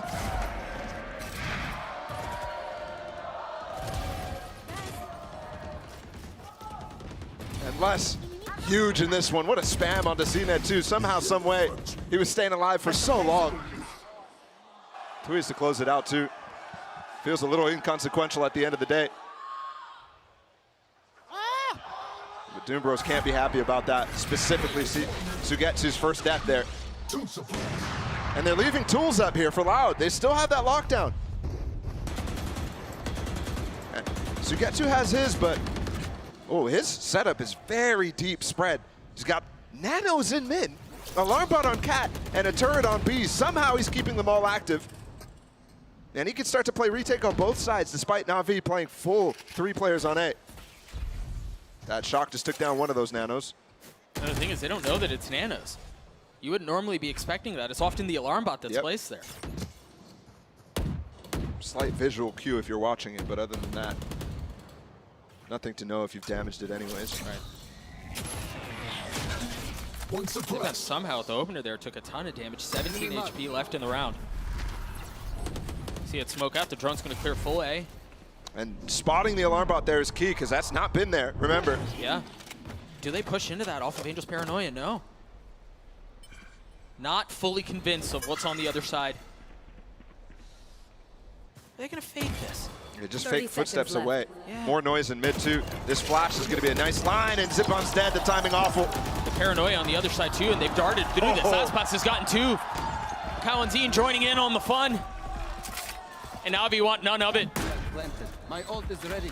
Insta-plant for Kalanzine, gets him his ult too, so even if the kills didn't come in, if they got that sight, got a counter against the lockdown, and once again, Loud maintaining the tools that they need to really start to balloon this. I mean, we're talking about 4 rounds on attack. They're getting there, and potentially even more. Yeah, that's a costly gun loss from Sugetsu. I mean, Loud have so much money, I'm surprised they're not hunting more.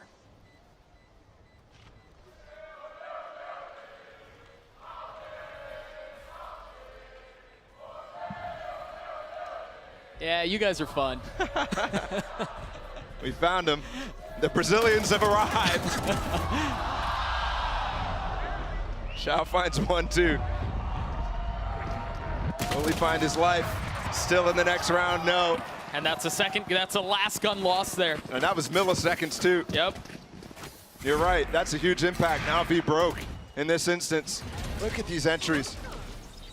Quick from Aspas. And Angel's just wandering through that nade because it's not smoked. He thinks he's going to be able to get on the angle, and all of a sudden he's in a nade. He has to push forward in that case. Trying to catch a timing. Perhaps an unexpected one. Certainly doesn't go his way. Navi still hanging on to a 2-round lead, but Loud have awoken. We talked about this fight mid and the value that Cena could find. This time it's just a Marshall. Where was Angel even standing there? I feel like he was on top of Dice. Spike drop. Xiao has this really aggressive angle. Yeah, off the turret. That's on his right, too. That's going to take contact for him. A lot of Loud members on the other side, but they're wise to it. They don't walk up dry. They flash the angle, and they get the space. It's so interesting, too, here. I think they think that Navi might have forced up, so they're using the lockdown, but there's not much behind this. And Xiao just playing within inches of his life and ultimately finds his demise nonetheless. How do Navi funnel out from this? Can they funnel out from this? Look at Les, he's gotten all the way up market too. This is a flank possible, especially with this paranoia. He could even start to run if he wants to. Yeah, but Angel's on a flank too. Angel's on a flank, CNED's playing up on switch. And CNED thinks he's cleared close logs right now. Instead, it's a player in the market who can end everything. Les is gonna do it on his own, isn't he? By himself. First shot a little bit labored, but finally meets its mark. Meanwhile, Aspas joining in on it. Les with 2 on the round, the third around the wall. Sugetsu cleans it up. He's gonna have to do it on his own. And yet again, Navi crumbles. This Loud comeback on this half is ferocious. Feels much like we saw on Pearl, but with a little bit more of a kick to it. How have we gotten to 6-5? And there's things that are working that you remember from the iconic Ascent that Loud used to play consistently. Kalenzin's Odin coming into effect as well. This last round is going to be interesting. Let's remember the different types of ults that have been up for so long. Sugetsu needs to find value out of his, but there's the Hunter's Fury up for Kalenzin. Look at this up from Tui's instead of Aspas here. Attack side up with the flash coming in. Oh! A missed shot. Angel lucky to get away with his life again.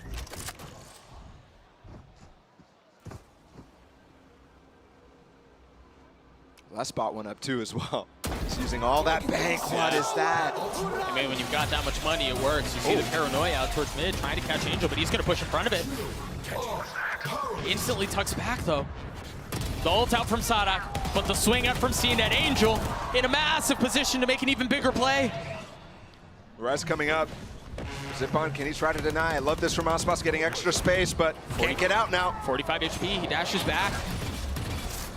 Power in the jet mobility. It's crazy that all this has happened still. 40 seconds left. Loud can pivot anywhere they want to. Especially now that Sugetsu's down. There's no KJ util on that B site despite it looking on the minimap. And they're going to commit to this A split. Tui's has a crucial job to clear A main here. And that's what they're really careful of right now. The timing on it's interesting because they're funneling out without having fully cleared it. Maybe hoping to catch a timing on someone who might be there, but Zipan with 4 HP, down in hell, trying to stay alive. 10 seconds left on them to get the spike down, and it's all gone their way. Xiao left in a 1v3. Info TP to try to catch him, which dodges the knife, but they should know he's in tree. I mean, Kalenzin's here with the Odin on the other side. Safety valves in place. One way, just at the perfect time. Yeah, I mean, such a frustrating situation to be in as a player. To realize there is no wiggle room. There is no way to take an advantage. It's another round for Loud, and we're tied at 6. What an absolute shutdown at the end of this half. It has given energy to the Loud fans. It has given energy into the players right now because they look in control for what feels like the first time fully in this series.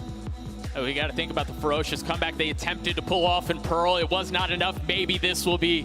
Yinsu, take it away. Thank you very much. Guys, we have a game on our hands. I got Mimi and Valen here with me, but let's take a look at the Verizon high-speed moment. This was actually the last round. The NAVI won. After this, Mimi, was all Loud. Immediately after this, Loud pause. They win 4 in a row, but this is a brilliant round from NAVI. It starts with this nice preset flash haunt combo to take A main control, and then in the mid round, they push into mid and then use this fade ult as Loud are executing to decay them all and just win off of the spam. I thought NAVI started out playing with this fade really well. They're showcasing why they play a little bit of a different comp than standard, but Fallon, out of that timeout, it was all the way for Loud. Their timeouts have just been so effective at turning these matches around. Yeah, and I think what was talked about in that timeout, at least from what I see, is just slowing the game down. Oftentimes, Loud was kind of rushing their executes, or sometimes even playing too slow, but we saw their flow really set after that timeout, and there's a round after I can't wait to talk about because it was such good mid-rounding from Sodhawk, getting canceled on Cat with 30 seconds left and transitioning into this mid-B that was so perfect, and I think that's what gave them the momentum going into the half. But regardless, both IGLs have been playing very well actually right now, so it's exciting to see this battle continue. Yeah, we do have a game on our hands, but also CNET versus Aspas on the Jet. We saw a little bit of it on the first map, but we're really seeing both of the impact here, Mimi, on Ascent. We absolutely are. This was dominated by CNET to start, but Aspas has been waking up for Loud, and the energy is back. For the first time in so long, it feels for Loud. The fans are out in force for them. It feels like this might be their opportunity to turn this whole series around and keep the reigning champions alive here in Champs 23. Yeah, I can't wait to see the second half. NAVI, they don't usually start on the defense on this map internationally, so Doug and Bala, let's see what they got for us on the attack. I mean, Yinsu, given how the map has played out, really the whole series, we know we're going to be in for a good time. 6-6 at half. NAVI trying to stabilize, given the disaster of a close. They had to really clean up the first half of Ascent there, Bala. This is as close as it can get. And now we flip. And Navi's attack sides can definitely have that same punch.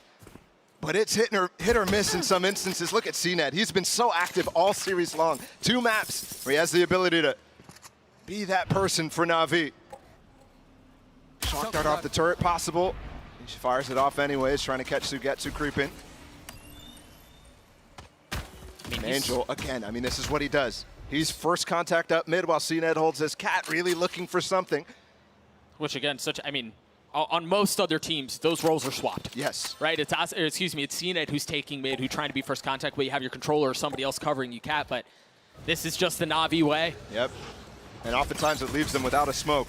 There's smoke. Only a single one this round, by the way. They used it at the beginning of the round to work Angel into that position, get that alarm bot down, get market control. And he's going to use it again, 5 seconds until the next one for spawn. I mean, they've poked and prodded a little bit, and yeah, Aspas took some damage, but they really haven't found much else. Yep.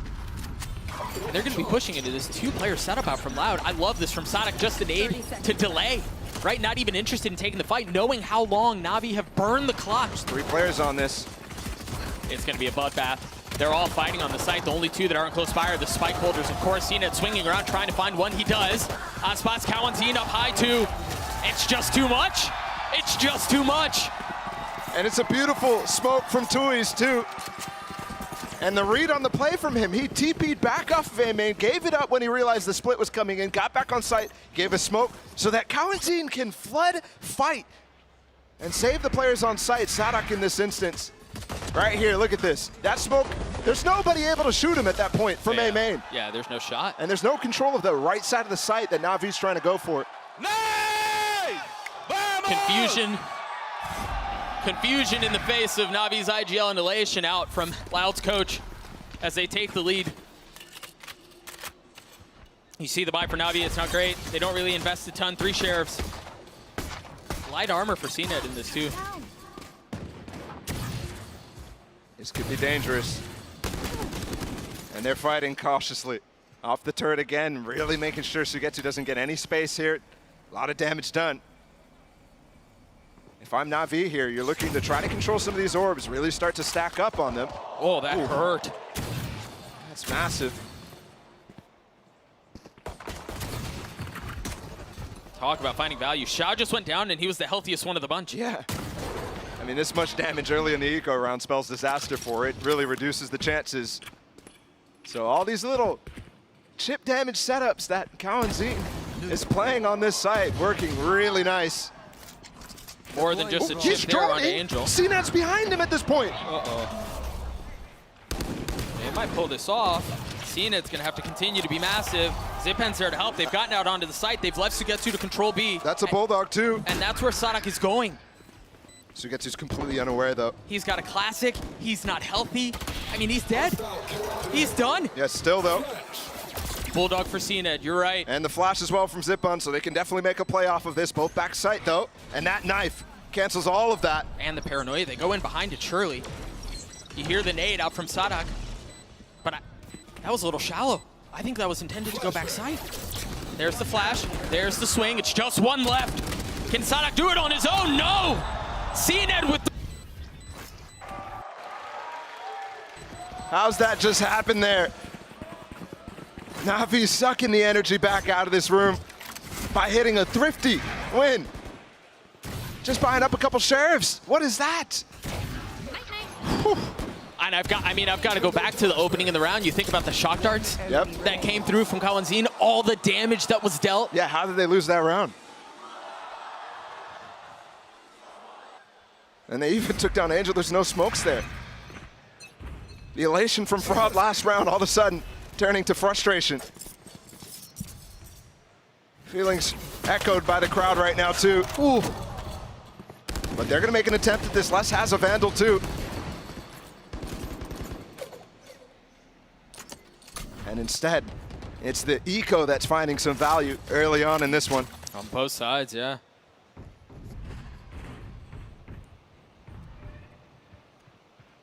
I am just so concerned of the potential push. I mean, they already saw it once. Yeah. What do they do to back it up? Shout. Could use Prowlers. Instead, without Haunt clearing bottom mid, Angel's going to set up on Cat, insert himself. He has a Phantom. I don't think you want to go lurking by yourself. Oh, but again, that's the Angel way. I thought he was going to do it. Did anybody get suppressed there by that knife? No. Throwing cross map from Sadak. That is the cue for them to go. Les has a Vandal here, the only one that's standing. Aspas has shown up with the Marshall, currently smoked off. Big oh dog! My goodness, they're all lit up! And he preserves life. They've got a shot at this. It might just all be Les, but that might be enough. Turning the flash, looking for another, and it connects. Only Sugetsu standing. A 1v4 if he wants to win this round. And he's certainly healthy enough to do it, but he does not have enough time. He cannot ping-pong back his way into the round as a MasterCard Thrifty comes through for Loud. Back to back. Big rounds that should not be won end up coming through. And we're staying as close as possible.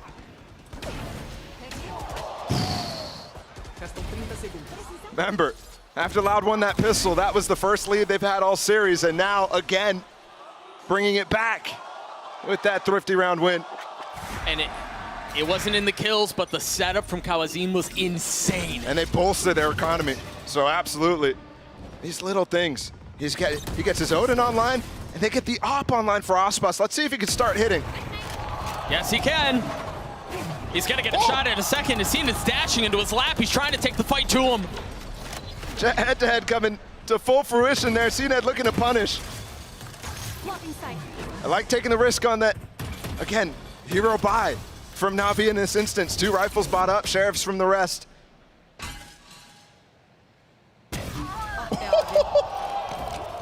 Long range. That's as clean as you could possibly ask for. But once again, another nice counter. Just 2 rifles left on the side of Navi.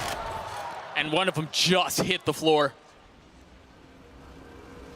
Drone perfectly timed as well. Does it clear market? Yes, Kawanzin too aware. And in other times, CNED might have his dash to dash on that drone, but instead has to be cautious with this one. And the spike's gonna make its way out onto site. Ooh, that's a great haunt to ping Aspas. Could have been value there for CNED. But he goes the wrong way and leaves Shao in a 1v4. Even with the information gathered from his utility, And you have no armor. A 1v4, the flash around. He's got to take a step back, spam through the wall. As Loud get another. And that gets us one step closer to map 3. Seemed like Loud has found the state of mind, of emotion, of strategy to end up feeling like that team, that top team of America's, the winner of America's, runner-up at lock-in.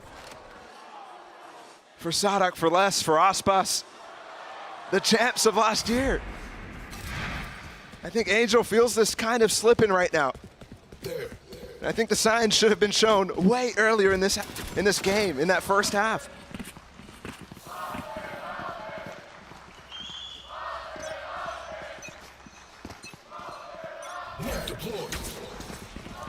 Two ults for the defense, and they're meaningful ones at that. Meanwhile, Navi have full rifle. Shao's already taken a little bit of damage. They've taken so much space towards Garage already, and they've inserted Aspas with the op.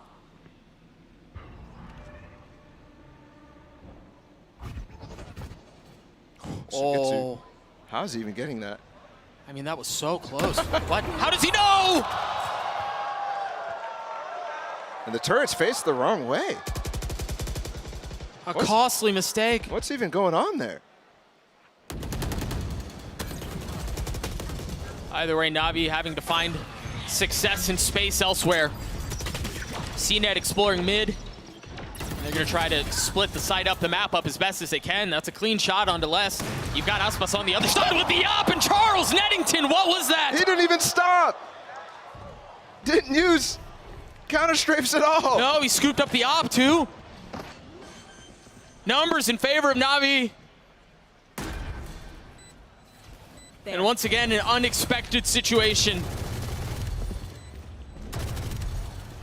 Still very doable here from the side of Loud. And really no reason not to go for it. They've got the money. They have the resources. Oh, that dart clears all of sight. It's only one on site at Shao. Surely you get spammed, right? Yeah, you're dead. And now they know about the rest. What's going on here? Angel's gonna peek out. Ill-advised. I mean, Cena trying to hold one side, but there's too much pressure coming in elsewhere. He's got blades. Does he pop them? Do they know where he is? Does he he's go? somewhere else? Does he go? The op shot misses. The blades get popped, and it's too late. Loud stabilize. There was a chance there. It looked like somehow, some way, they ended up baiting the fact that CNET was off-site. It looked like everybody was away, but CNET does not have that info. And so he plays differently than what Loud was expecting. And he makes some noise backside. That's just crazy. I wonder if like a knife or something didn't spot him, because it definitely felt like nobody was looking until he made noise.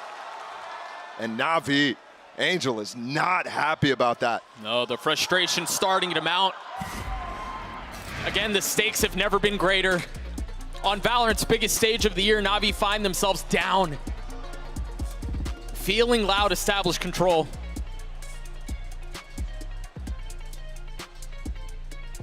This is ridiculous. What? What is that? Wait, where's the spoon? Is there a spoon? Hey!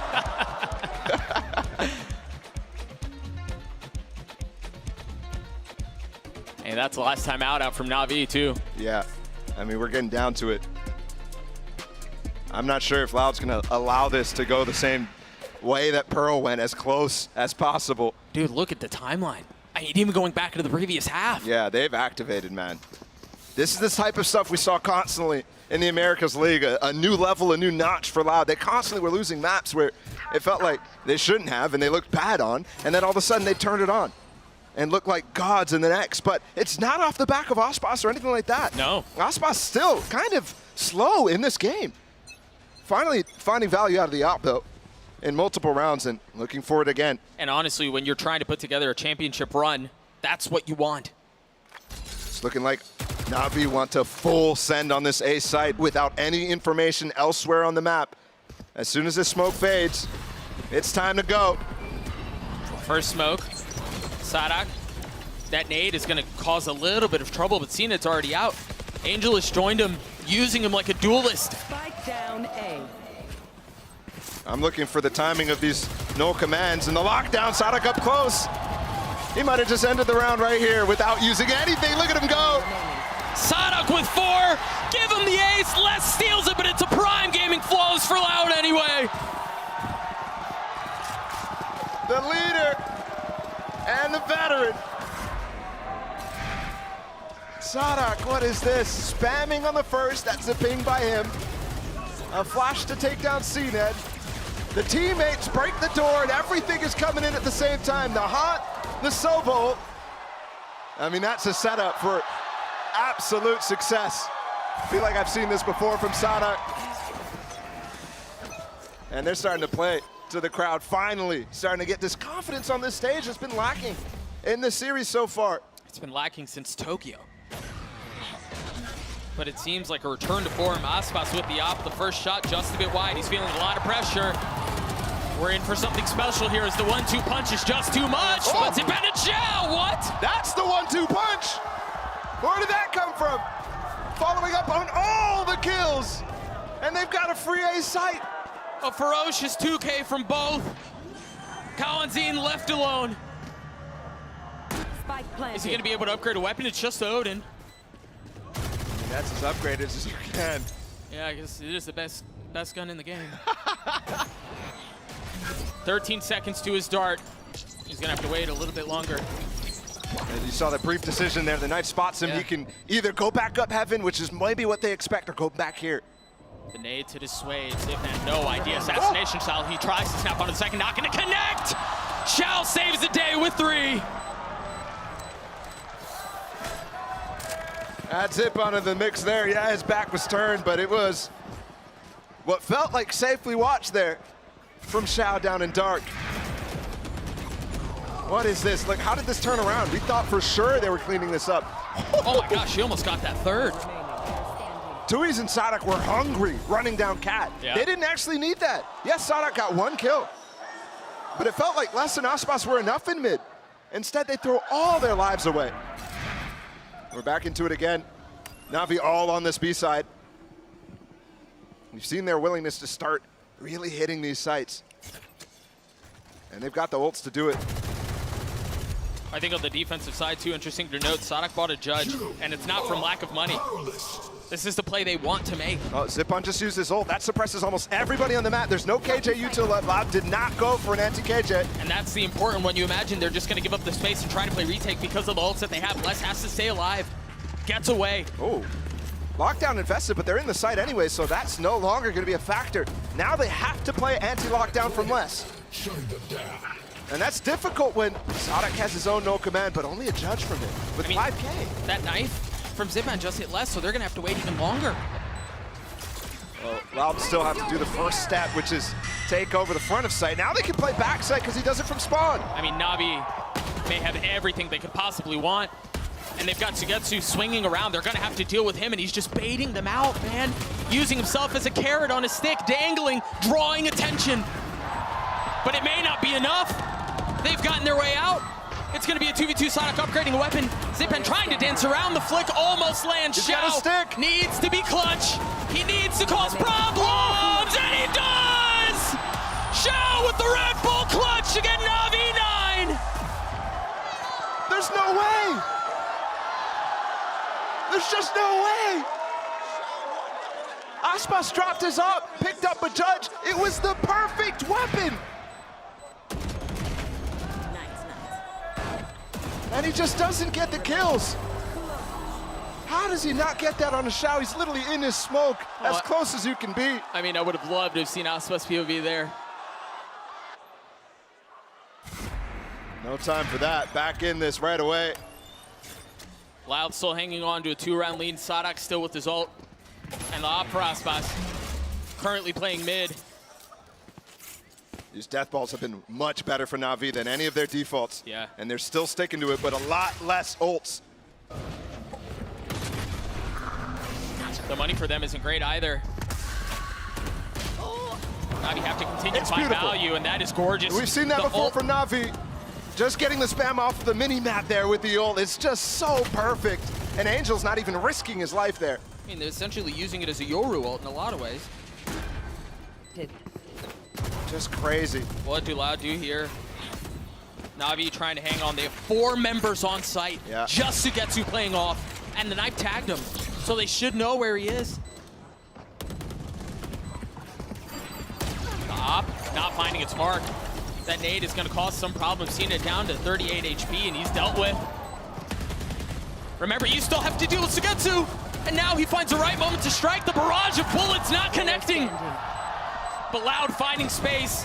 Angel having to clutch for Navi.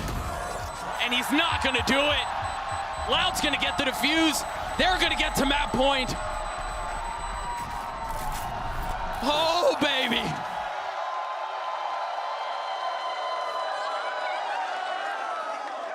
This is crazy. How often are we seeing these Loud retakes? I mean, outside of that 1v2 from Xiao moments ago, these Loud retakes look impossible, yet they still get down to that final member down the line. And eventually it's going to connect, even though Navi feel like they can bulldoze their way on this site almost every round. They've fallen back onto old comfort here with this default. It's not going to be fast. And it's not going to be ferocious either. Look at their buy. Just one rifle. It's shambles. Sugetsu. That is an absolutely broken buy. And it's Sugetsu too, not one of the entries, not CNED and not Angel. I don't know how he's in that category, but he is. Not their second duelist. He gets a kill anyways, top mid onto Aspas. Well, hold up. Was he jump spotting there? That was the big one. Can they do it with odds stacked against them? Where statistics say you shouldn't be able to pull this off. Remember, on Pearl, they were on a low buy too, and they closed out that match. Can they defy those expectations as Sugetsu gets another? I mean, never doubt putting your faith into Sugetsu in these moments, but that's the spike there, and Sugetsu not able to trade. Still no weapons recovered. Tui's calm on it, able to another kill! But he falls. I mean, Sugetsu might ace his way into this. Smoke behind to cover up their tracks. Les is hot on them, though. Kalanzine showing up. He has Dart. He has 2 shocks. Odin's still in play. Weapons finally recovered for other players, too. Well, just Angel at this point. Les, what? Sugetsu with 4. The ace on the cards. As the crowd tries willing him there. Kalanzine left by himself. Just the Odin. Don't forget, this was a round Navi was basically saving. They forced up with almost nothing. And Sugetsu with a hero Vandal gets all 4 kills. And he's not going to be given the opportunity. Although I think he heard him chase him down right now. He's running into mid. He's gone hunting. He wants it. Kalanzine wise not to re-peek. He grabbed the op. He's able to carry it into the next round. I mean, that's huge. That might be everything. In an instance where we've just seen hero plays, all attention goes to the stars. All attention goes to players like Aspas to close this game out. If that's what it's going to take, that's what it's going to take. What a round. Yeah, Sugetsu looking to become the main character. And with a round like that, he very well may. Look at this peak. Aspas wants it. He wants to take the fight fast. And even though we've been deathballing towards B as NAVI, they have been exploring mid in a few of these instances. This is so bold. This is so bold. You have 2Es above from top cat. There's nobody playing on B site right now because they're all supporting Aspas going for this kill. Lockdown now. Potentially, yeah, it's up. The duel's gonna come through. Aspas looking the wrong way, but the snap on his Zipan is good. Cover going out. And this is the problem with deathballing. Whenever you want to pivot, whenever you're not getting enough information for you to send it, you have to re-clear so much. I mean, you're blind. And that's why Loud is going for that play in the first place. Complete lack of awareness and a desperate need for reconnaissance to find out what else is going on. Bomb grenade out. But hero plays have been made. They're gonna hit this site 4 versus 3. Can Navi stay alive? Sadak has his ult right now with 37 seconds. He's not popping it for some reason. Patience on it. There it is. That's the cue. They've got the lockdown to buy time. This gets NAVI, space deep. once again, burning the clock. They forgot about the lockdown! Sadak clears it out. How do they get in now? I don't think they can. It's just 3 left. There's still 2 members of Loud on site. And in very Navi fashion, they burn the clock all the way down, and maybe not a moment too soon. Lesson 2 is the youngsters stay alive, but Sugetsu with another massive play. Can Tui's 1v2 to take us to bind.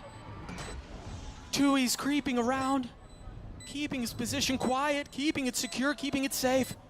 And Navi wisely not giving him a fight. They're gonna force him to make a play. He's coming for it though. Tui's spotting just an elbow of the first, closing the door, baiting the fight. He might get half off that, no. No, it's just a tap. The door's been broken.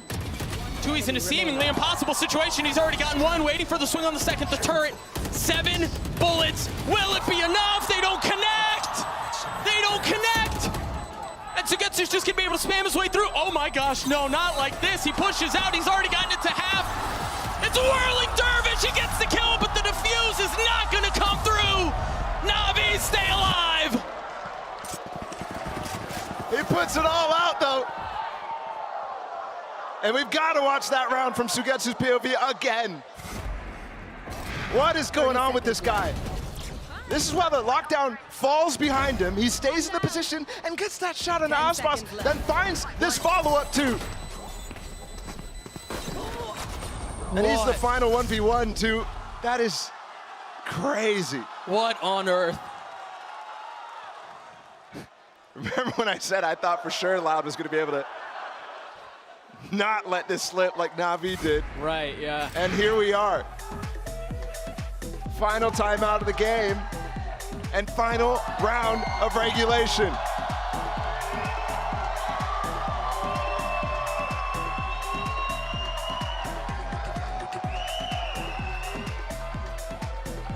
How on earth have we found ourselves here? For Danny, for Fraud, calling the last timeout prior to the last round of regulation. And this is where you reach into the very depths of your playbook. Nothing left out there. A desperately needed round to potentially take us to bind. A ridiculous situation in front of us right now. Because Loud feels more pressure to close this map out than Navi did in that first one. I mean, if they let it slip, they're out. Their years on the line, you're right. They don't get to play another. Or Navi. Yes, they want to close it out, but they get another chance if they lose this one. The dart to set up Aspas, the turret cleared.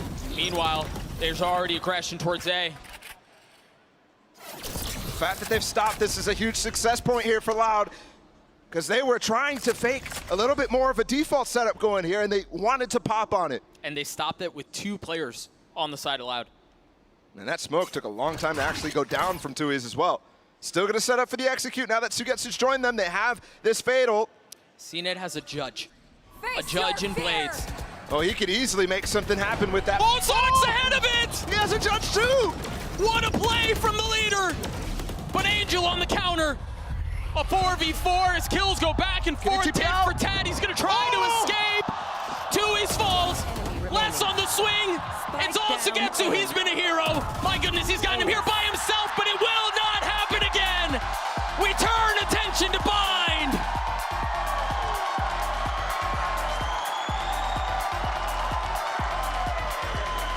Everyone liked that. That is a hell of a map of Valorant. And we get ourselves one more to boot. Honestly, given how it's gone, I feel like we would have been robbed if that had not been the case. We're gonna throw it to a break. Bind on the other side. We'll be right back.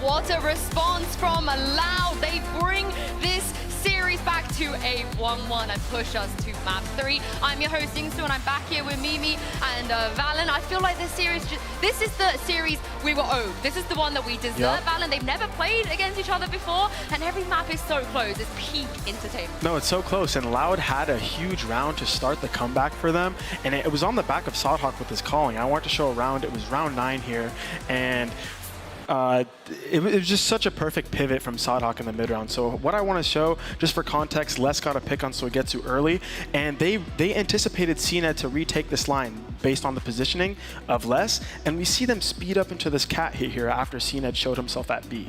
So the cat hit comes, smokes come out, the nade come out, they're redroning A main, it's all looking good, but there's a lot of counter util here from Navi, and it's really good. You see the Paranoia go back into Garden, counter util from the KO as well, and this is great composure from Sodhawk, and this is what boosted the momentum. We see them pivot back into mid for this B split. And I want to take a pause here because we see them pivoting back into this B split, and I want to show you on the map something key. Toys decided to stay at top mid, and he's a pivotal part of this play because he's going to become a lurker later into the round here. So we speed up into the round. They know that CNED is on B, so they just run him down, full running it down. We cannot give this guy any space. Don't let him get any kills, and they don't even trade. They go 1 for 0 on him. And what we see here is Toys earlier, lurking through mid, being patient. We see fast Navi rotators coming through mid, picks them off, and he actually ends up getting both of these kills, and by now the round is really done and dusted. And I really just want to reinstate that this is on the back of Sodhawk calling that pivot, kind of just slowing the game down. Hey guys, we just got canceled on cat. We don't have to force it through. Slow the round down, go back into your mid to B setup, and they won out after this, right? So this was after the pause, they won out, and it just kind of boosted the momentum forward for the team. And besides calling really well, Sodhawk was also the best player individually on his team. He was having insane moments to keep them in that one. And for Loud, I think a lot of that great calling came from going back to comfort. This is why I was molding so much when they were trying to experiment with that breach composition, because their mid-round decision-making with this default comp, I think they just understand it so well that even against other teams that are great at Ascent like Na'Vi, they're still coming out on top so consistently. Yeah, the crazy thing is normally when Xiao is on form, when Suigetsu is on form, when they're just clutching back to back to back to back to back rounds, they win. But today that did not happen, Mimi, because the same thing was happening on the side of Loud. Les, Kawa, Aspas, every single one of them stepped up huge. Yeah, I mean, it's ridiculous that this didn't come out because of those clutches you're mentioning, but a big part of that, and I think the player who really propelled that comeback into being is Les, who's been so consistent for this team. I think the comparison between him and Suigetsu is so apt, because they're both the players that no matter the situation, no matter what they're playing, no matter what the map is, they're always putting up numbers, winning these late rounds for their team, and propelling them into these comebacks, as we saw here. Yeah, talking about propelling them into the comebacks, Les was the one who force bought the rifle after getting ecoed, and he held down B getting a 3K. Like, you can't ask for more from this player. You lose the eco in such a tragic way. How do you do so much chip damage and somehow lose the B bomb site? He says, nope, I'm not losing this game. Buys the rifle on his own and just holds down the site. So he's the one who boosted them into this momentum on defense, and I would say Sodhawk was the one who boosted them in the attack. Yeah, pure confidence there from them. But for Na'Vi, though, we're seeing a little bit of tilt and a little bit of a emotion from them. You know, CNED, Angel, we saw some death slams as well that was going on.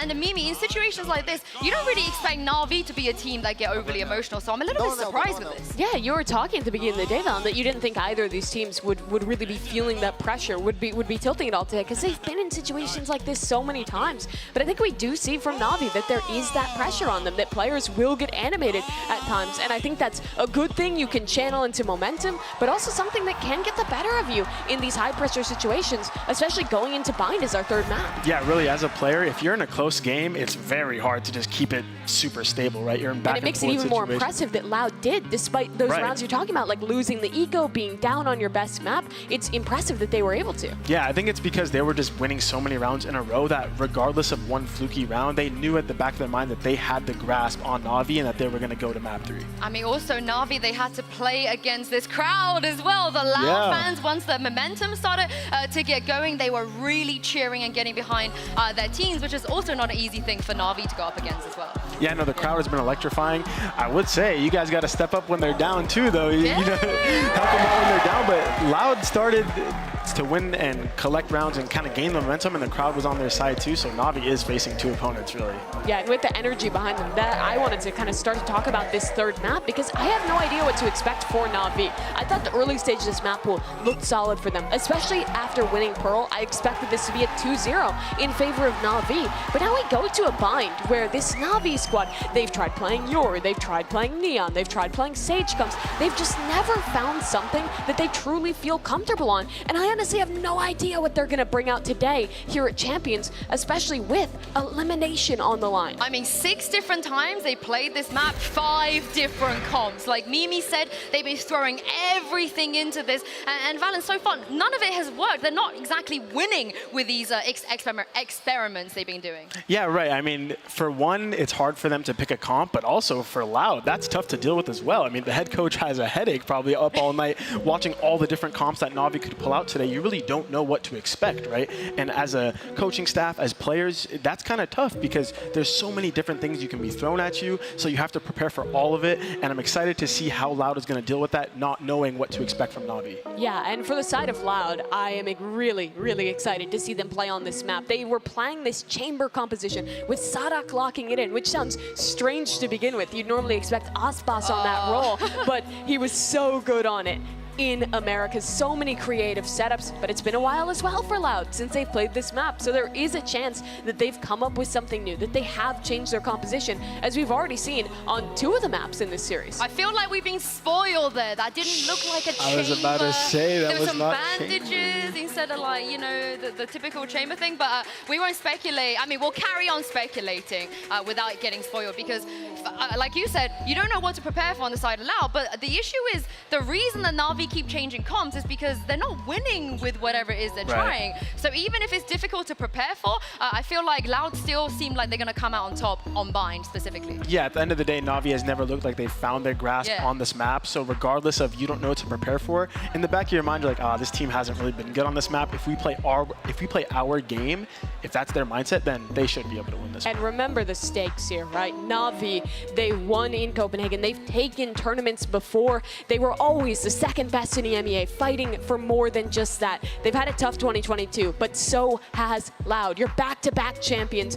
finalists in lock-in, winners of Americas. To see either of these teams go out this early in Champions would honestly be unthinkable, but one of them has to. On map number 3 here, the pressure is truly on for all of these players. I mean, judging by how map 1 and map 2 has gone so far, it's gonna be a close one, you know? We're not really quite finding either team being particularly dominant on either of the maps we've seen, so I'm feeling an overtime. I feel like we're kind of We're bound, right? 2 13-11s back-to-back. It's overtime, 14-12 here, right? Yeah, it has to be. It really does have to be. And for the preparation element as well, I think a lot of this might come down to the on-the-fly calling from these 2 IGLs. They've honestly both performed so well this series. Angel had one of those games on map number 1 where his calls were on point, his individual performance was electric, and we were just talking about how good Sadak was on Ascent as well. So the adaptation on the fly in a really big match like this is going to be everything, Valen. And I'm sure you as an IGL who's been in matches like this before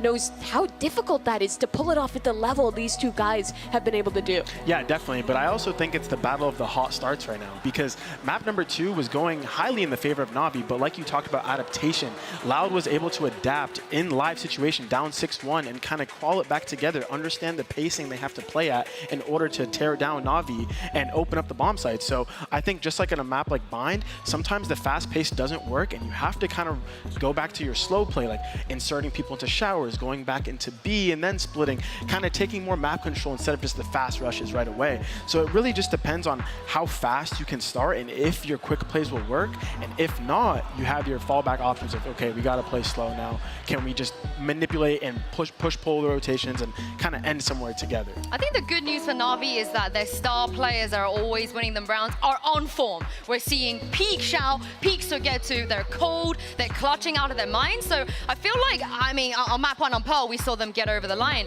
in that fashion. I think they were a little bit unlucky perhaps towards the end on Ascent, not to take it to OT. But if Xiao and Sugetsu are doing what they did on Ascent, on Bind, I don't know. I think it's not going to be as easy as it seems for Loud.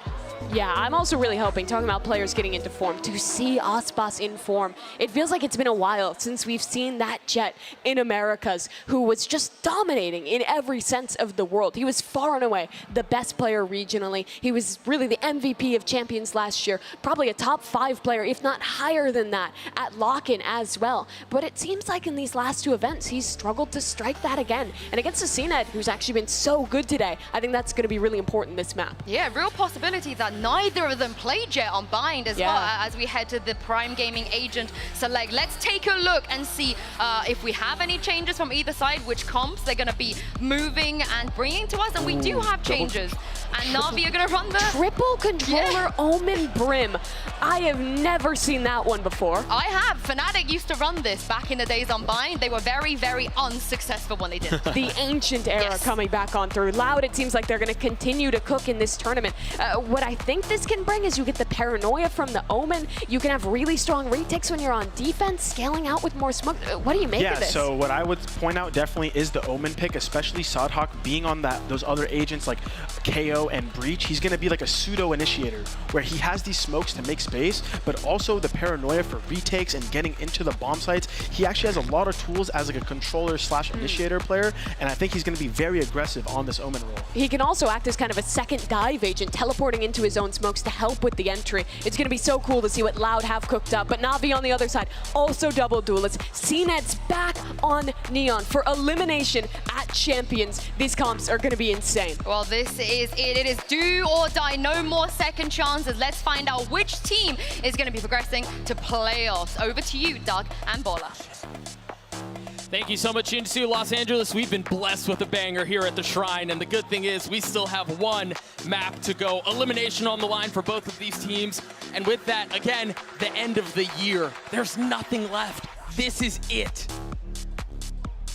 What a way to go to this Neon comp from Navi, and then a triple controller comp from Loud. I mean, what is that? I agree with Sue. I've seen this before, but not in a stakes like this. This is crazy. 10 seconds till the pistol round starts. Let's get this party started. One more map. Shrine, let me hear you. Loud starting off on attack, all attention turn towards A. And they're quick with it. And you can already see some impact with this extra smoker here from Sadhawk throwing up top truck. You get no value if you're playing up there if you zip on. Dude, I mean, look at the site. Nobody can see anything. It's all just green and gray and everything smoked, everything covered. Tui's finding space in showers, Les finding space on site, and Loud finding the round. In a moment where the smokes fade, they find clarity. A ridiculous clap back after it looked like they were going to fail. When they pushed out, that re-push through showers right by bench, they get 2 kills instantly. And Navi overextend. Tui's with that late lurk through bathroom. At any point, any of these controllers can turn into lurkers. I know that Valen on the desk was talking about how it's it could be, in some instances, a pseudo-initiator, and I fully agree, but at the same time, too, once you get those weird TP plays going.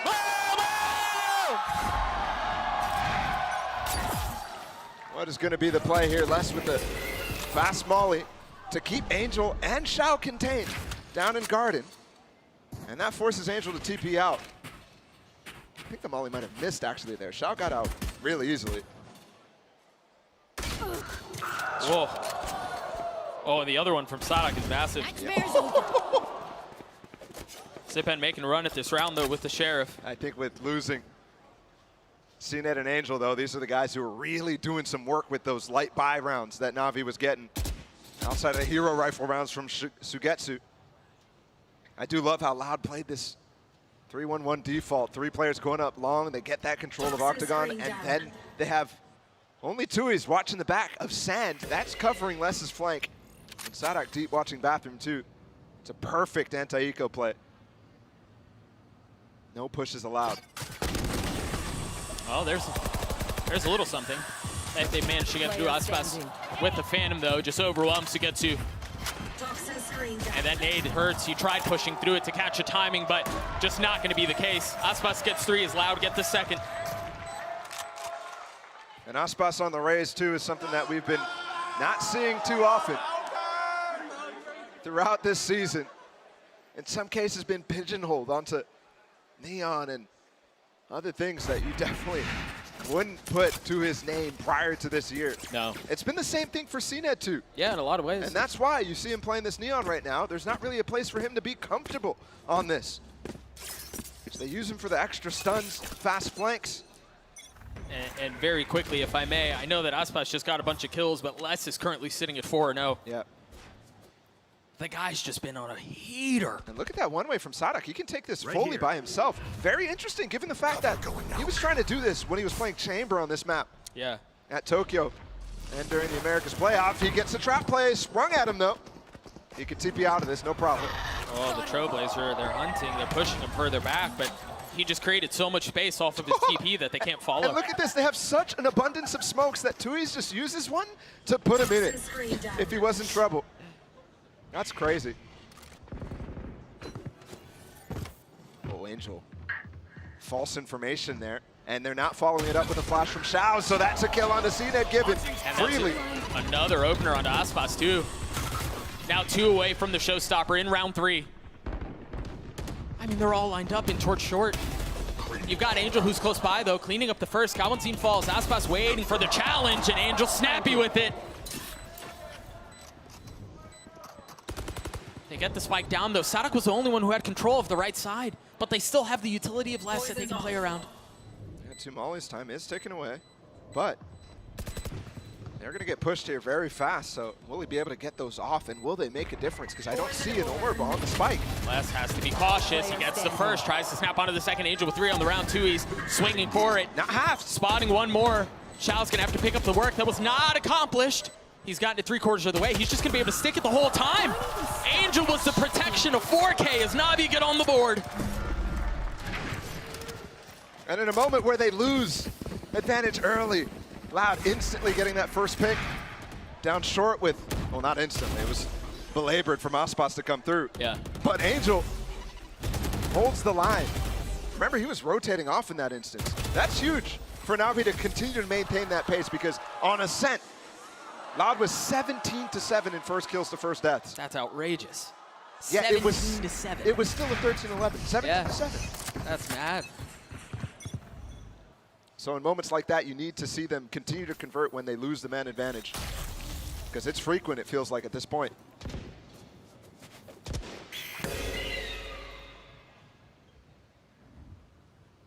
Sadak using both smokes to really creep up on CNED right now. The one-way to force him off the angle, and then as well, smoking the front of bathroom so he can just freely walk up. That's a free orb if he wants.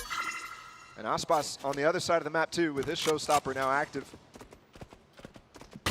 Scout destroyed. It's going to be really tough to actually activate this trap play that CNED and NAVI want to play on Sadak because of the TP. I mean, imagine you try to drop the wall in that situation, but no. Sadak was playing behind it. So you get to feeling some of the pressure. Utility goes instantly back up, and there's CNED. Was patient in showers, finds success. The fact that he disrespects the smokes is very important there from CNED too.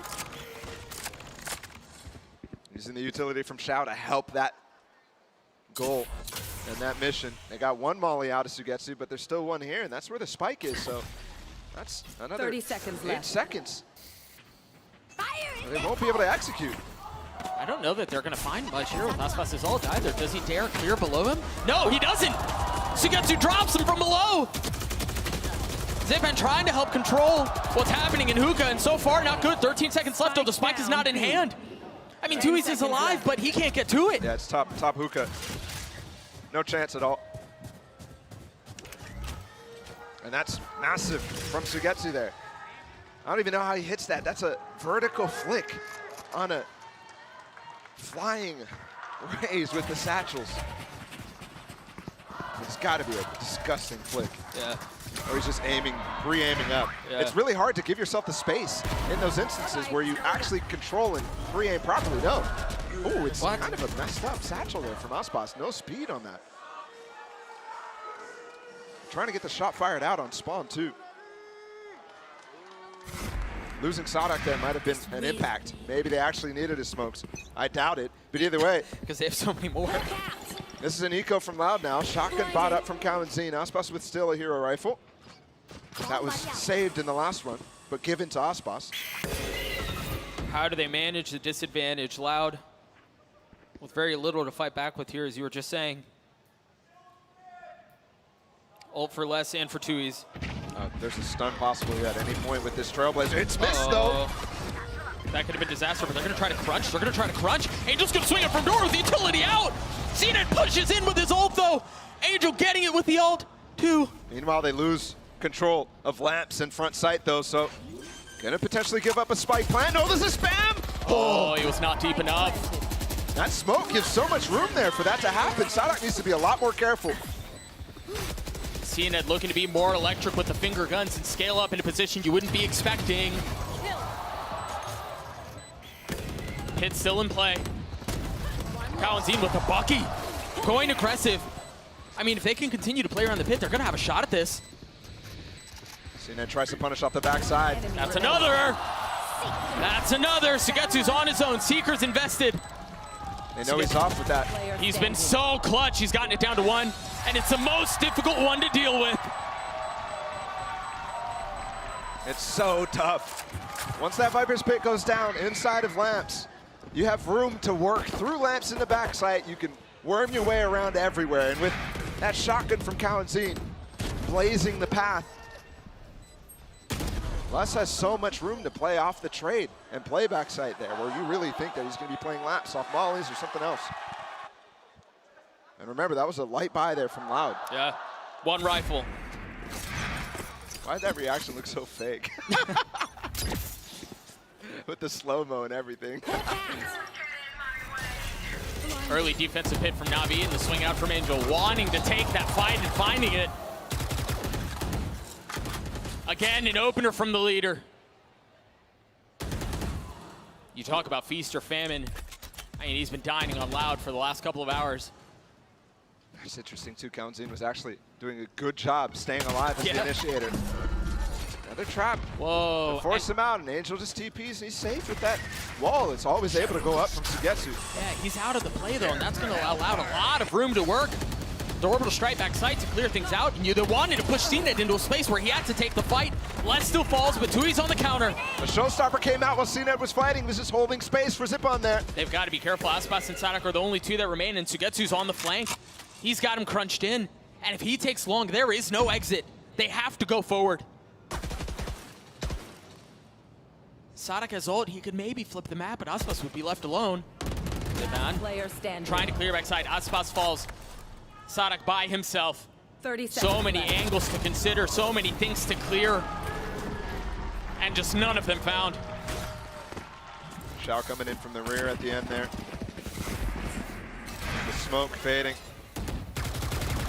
What is that, man? He just had no chance. That's and this right here, where CNET is fighting, that's completely giving and holding space for Zipon to come through with that showstopper. And then the smoke from Angel still finding value, even though, remember, he TP'd across the map. Despite losing that light buy round from Loud, Navi still in the driving seat. They forced that situation out once again. And Loud are really not having many more ideas than this initial default that Sadak has taken actually a lot more space this time against CNET. Neither side changing up the plan at all. No, I mean, we're tied up at 3 apiece. I get it. Nice flash, though. No real confirmation that the plan doesn't work. CNET, Tokyo drifting around the corner and cleaning up Sadak. No real chance there. It's super interesting that they don't pounce off that flash from Sadak, because it's perfectly positioned against the Na'Vi players, but they still weren't comfortable about Lamps. Another shotgun from Kalanzine. Remember, they had Buckies in this round. Les is upgraded. He's got a Phantom now. Yeah, the big difference, no pit, though. Yeah. There was so much value in that ult. You just don't have that resource to you. Angel on the flank. Once again, a situation where Loud are surrounded. Well, just wait for Angel. I've seen this round before. Never mind, Aspas not going to loop back around. Find Ye on the flank. Oh, wait. That was 2022, huh? Aspas manages to get the spike down, a little bit of money in the pockets of Loud. But Navi, again, with a ferocious defense that has proven to cost so many fits to Loud. Yeah, I need to see a timeout here from Loud. Yeah. Start addressing some of the different things that they can do. For example, remember back to that anti-eco that they started with. They got the pistol. They got 3-1-1 control of long. Instead, it's constantly Sadak trying to work up bathroom and them trying to work up short. And I want to see an idea, actually, with this Omen ult. Because it's not one that you see quite frequently on Bind, and there's definitely some ways you can weasel yourself into this. Here's the timeout that I was talking about. And for the Loud players in particular, 4 out of 5 of the players in the server right now, contracts are expiring. So what will it look like in the future? And especially with an early round exit, that could change everything. Yeah. Navi as well. It's been struggles this year. It's never looked perfect. It's been a lot of criticism. It's been a lot of cooking. Not quite figuring out how to make this roster work in terms of roles, finally giving Zipan some leash to play on, and we've swapped up this op. Whoa. CNET's position, instead of bathroom, he's playing Loud down expect long. this. Yeah, it looks like they spot it now, at least. Do they confirm that he stays, though? Yeah, he does give up the space. Aspas playing on the other side of the smoke. Both duelists with The timing there. with an attempt at a fight, but it doesn't come true. Sadak is the one still controlling short, while everybody else right now making sure there's no push out long, making sure CNET doesn't get cheeky with that op, but he's swapped up his position still. And Counting comes all the way over just to flash for Sadak, so he can start to throw some smokes out and make it look like it's an A hit. Do And they Trailblazer didn't spot anything down long either. Dude, Angel's on an island.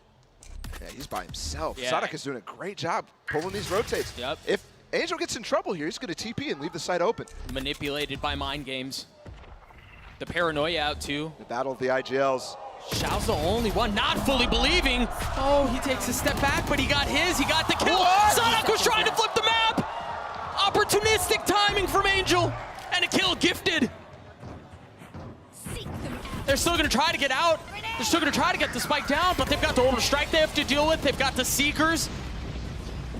Is there going to be a flood, though? 13 seconds left. That Molly denies the flood. They can definitely get this plant unless there's a spam from CNET. But what else do they have?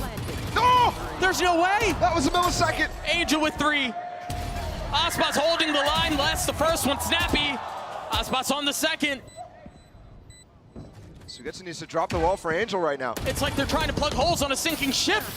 By themselves, each wall bleeding further and further as less gets it to a 1v2, and it's too much.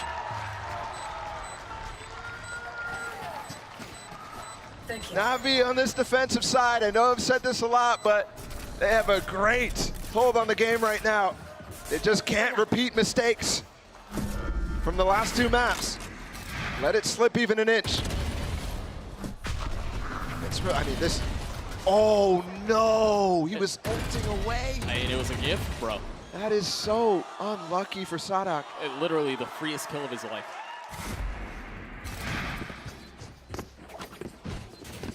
The culmination of the fake. And it could have been a perfect concert. Wait, look at his possible aggression here. CNET's coming in as well. He's going to hold the long angle while Angel was considering peeking with Xiao's flash. I thought he was going to. The Trailblazer again, that one way CNET has to give the space up. Yeah. You can play it from a lot deeper, but we also have this Aspas ult that we need to consider. It wasn't successful last time. And it seems like they're going to try to do a bit of the same from the last time they had that ult. A pop out from Hookah. That flash, Angel's overwhelmed. That's beautiful. He's playing in front of the wall too, so no real room for him to play other than maybe his smoke, his molly. Doesn't get that opportunity though. No. Xiao and CNET both here. Op in the hands of CNET. Look at this re-clear, Xiao. 1 point away from having his ult online as Xiao goes exploring. Toxins going up.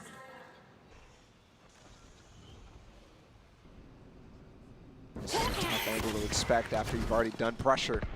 in this position. They've given up the space. Do they expect it, though? That flash clears Uka. Backside, less swinging. It went in between his legs. Less than Aspas 30 pounds. seconds left. Planted. Every time you think that NAVI have some way to swing this round and this game, Loud responds so fast. And they're already in positions to save. Zipan, he's in spawn. There's no chance. Some damage done would be good, though. The bank for NAVI, not great, but still acceptable for a couple more buys. Meanwhile, Loud, I mean, saving all of the weapons when they forced up in this in a big way. Nice double peek, bro. What are you going to do against that? That's at the end of the round, too. Yeah. To have that focus. Yep. They're ready for it. That's as the spike is blowing up, they're coming up with a dynamic peak.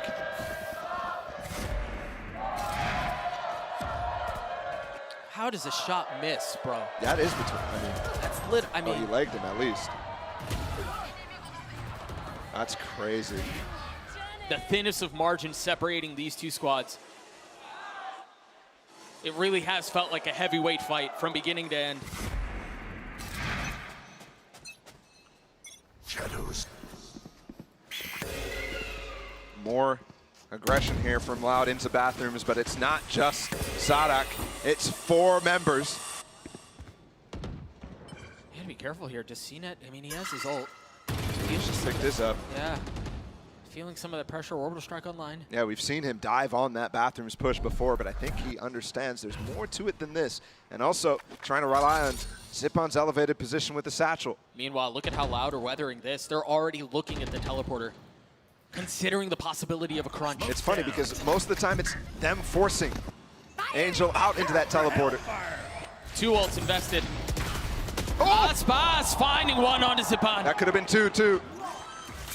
They still haven't established U-Haul control, though. Yeah, but just mauling them off. They've got them contained. Aspas gonna go for it. Is he aware of the second? Yeah, the pre-fire, but Sugetsu wins the duel out anyway. Les couldn't join in. They couldn't pinch him. But they maintain control. Satisfied with what they have, Les drops the pit to secure it even further. But Angel pushing forward, walking into his death as Les snaps onto 3, and the Loud crowd goes nuts. He is like a shark. And there's blood in his pit. He's got a bite to it. That's twice now he gets his pit down on the safe side. That's twice now that it leads to a round win from Loud. Can't believe we're all tied up, man. This is just unbelievable between these two teams. And another timeout. This time on the side of NAVI. Can you believe this is a group stage game? I swear this would have been like a lower bracket something later on in the tournament.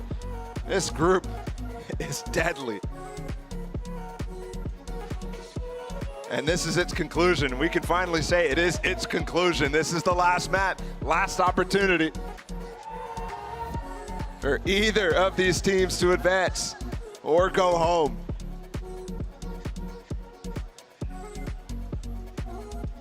The last map we'll see one of these guys, I don't know who.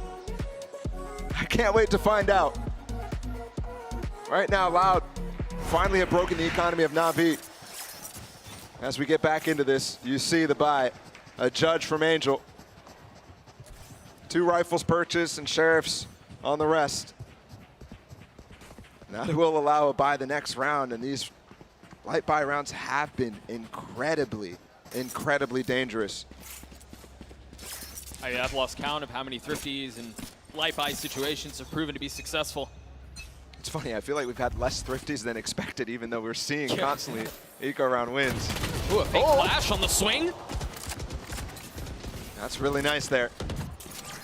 You think you're getting ahead of the flash, it goes a little deeper. You're looking for a peek. Granted, CNET did have one of those rifles, so that's a big pickup. Sadak, he's been the lurker all game. IGL versus IGL, Judge in the hands of Angel. It's a brutal angle. Is he aware? Surely he waits for his team when they're approaching. Oh, Angel just heard them. They made footsteps there. And the Trailblazer's going to confirm. He's in trouble. Angel looking to try to find a threat to pull on. Yeah, look at that as well. Sadak trying to flash off the... Ooh. He's overwhelmed, but he's playing inside of the smoke. Remember, he still has a judge, and from that distance, nothing is dealt. And that smoke way too obvious what's going on, especially once you hear him jump out of hookah. Planted. And now Sadak actually has his flash to secure the round. He can just flash out hookah when they run out if he wants. He might just mow him down by himself. He's already dealt with the duelist.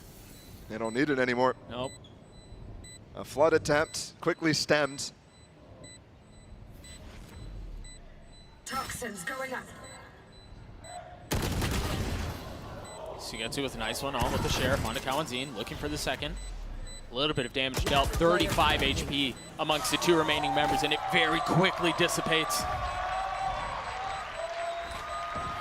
And Loud have an opportunity to do what they've not been able to do all series long, win a half. Here on Bind, a lot closer in terms of sidedness than either of the maps we played. But it has been slightly skewed in one direction. Let's go. Loud subverting that as well. There are two ops. Yeah, exactly the same way that Ascent's half ended. Remember, they bought up ops in that last round because they have weapons sitting near. Yeah. Keep a close eye on it. Who swaps over and when. Les even has a backup judge here, which he might get to use right now. Angel's so far up. He's so far up. Abusing the wall that was put before him. He tries to take some space and get a kill and can't. Yeah, stimming away. That is a classic Angel play, isn't it? And they've swapped the lurk to Tui's in this case. Down bathroom, he had massive success in other rounds. With that op. Pushed off the angle, the second one falls. Les and Aspas with openers towards A. Zipan surrounded and aid at his feet. The Molly too, the floor is lava, got the satchel away. Ned looking for it with the ult. He's not gonna find any value either. Yeah, Sadak with a nice way to TP across the way where Ned is holding. Easily forces a crossfire from Loud. Loosen up. Still chances. Albeit slight, but they are there. You're absolutely right. And Tui's might get lurked on here where he just re-lurked through. Oh no, what is this name? That's gonna hurt. Is it gonna kill him? It forces out the swing, he gets the kill, but no real idea that there's someone else there. And Tui's has walked all the way through lamp, so now they should know what's going on. He's either close bath or down short. Sugetsu's been so clutch. A 1v2 clutch in a situation like this, no. And for the first time in the series, you're right. Loud enter halftime with a lead. Switching sides. It's been so close every other time. 8-4 on Pearl for Navi. And then it was tie game on Ascent, where Loud came back in a massive manner. Here, they're in control for the first time heading into the second half. And I'm sure you guys are getting tired of us talking about him. Les has 18 kills at halftime. I mean, the guy is looking to close the series out by himself. How do you deal with a player that dynamic? That's the question that Navi have to answer with 1 half left. We'll throw it over to the analyst desk to see if they can answer that question themselves. Doug, I would never get tired of you talking about Les because he deserves the spotlight. Now, let's talk about the Loud comp. They pulled out a triple controller. Mimi, Valon, what did you make of it on the first half? I thought it was actually pretty solid. They're using the one-ways to really simplify what angles they have to do with on their executes, to deal with that is. And also, when they're going for extremity control, it's really good to put these one-ways up and make it easier to gain that space. Yeah, it's a very self-sufficient agent, the Omen, because he's allowed to one-way showers and kind of work his way slowly with his paranoia as well to kind of keep that control. And also towards long B, he's one-waying the octagon, so it kind of lets his teammates scoot up for free. And then to end the extremity control, he has his paranoia, so that's why we see him going hookah a lot. He can flex his paranoia into octagon or into sight. He has a lot of options, and I think, like I was saying earlier about the pseudo-initiator, he really is that, because he's gaining space for his team, and having that paranoia to end it and get kills is very important. And I think that's going to continue onto their defensive side now for Loud, where there are also a lot of good opportunities to take that extremity control control with these one-ways, but it's going to be really interesting to see it clash with this Neon comp, because I think that's going to be a big goal of NAVI as well. And I feel like there's a chance we often see this Neon pushing through, taking fights past that utility from the Omen one-ways. And this is going to be potentially the last half of one of these teams that we see, and how poetic it is for a team like Loud. They started the year wanting to innovate, finding their own identity, and they could potentially end the year on this comp. How crazy is that? Yeah, I mean, like you just said, it's kind of coming full circle, right? Because they started the year off coming with the Harbor Viper, innovating new stuff, and now they're innovating a triple controller comp onto Bind, and we got to see if it's going to end or if it's going to keep going. Yeah, elimination is on the line here. I can't wait to see who's going to come out on top. Let's send it back to Doug and Bala for the second half. Thank you so much, Insu. Yeah, one half, really all it is, one half to decide whose year is done, who advances to playoffs, and who continues this run. Loud with the 2-round lead, now on defense, that double controller comp. You imagine will be stronger on this side of things, but we'll see how it plays out. NAVI have been in a similar situation very recently. Not getting out of groups at Tokyo was the first time at a global event. They didn't manage that.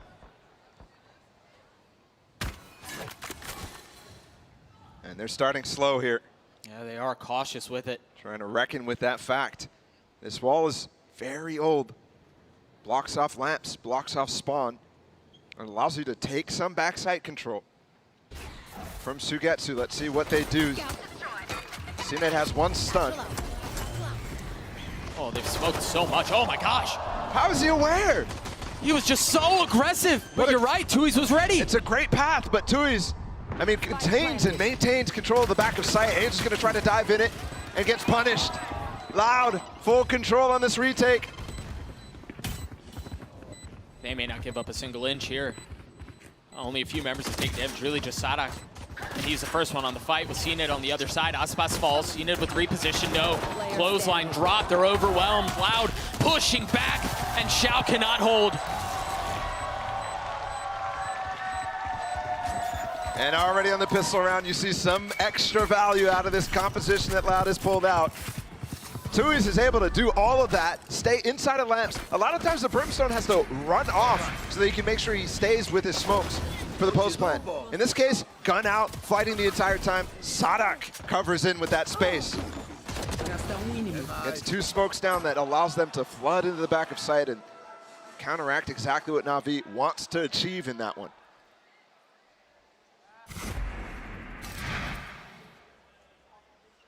Three-round lead for Loud. They've won the last 5 rounds in a row if you go back to the previous half. Talk about having control of the situation. NAVI on a light buy, but we've talked about it many times this series. They're good here, they're comfortable here. They've made a whole lot of something out of nothing in situations like this before. And that was almost one. I mean, a pixel, the only difference there. Smoke to cover from distance. They don't realize Angel is through, though. Unless they go for a reclay, that's probably not going to be a factor. Oh, the elbow gave him away initially, and that double peek from CNED was perfect. In fact, it is a factor. You're right, that double peek so strong. Angel giving his elbow first means that he has to flick for that angle. And CNED comes on the more traditional one. Whew. Somebody's got to be careful. He has the opportunity to walk back lamps there. That's twice. He's kind of lackadaisically walking across an angle. They're making something out of this.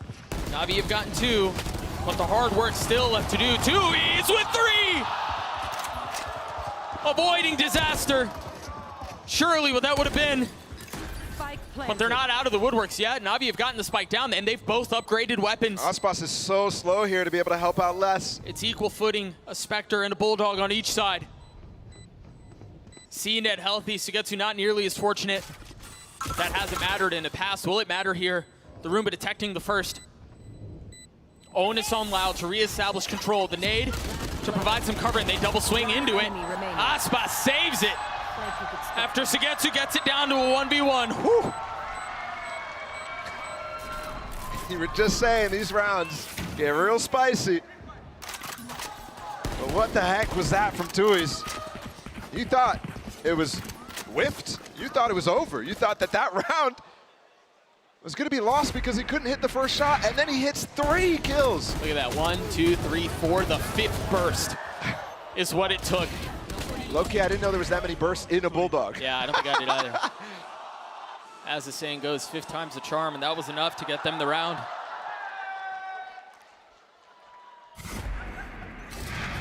Magic like that is what it's going to require to close out this game, though. Fast push down.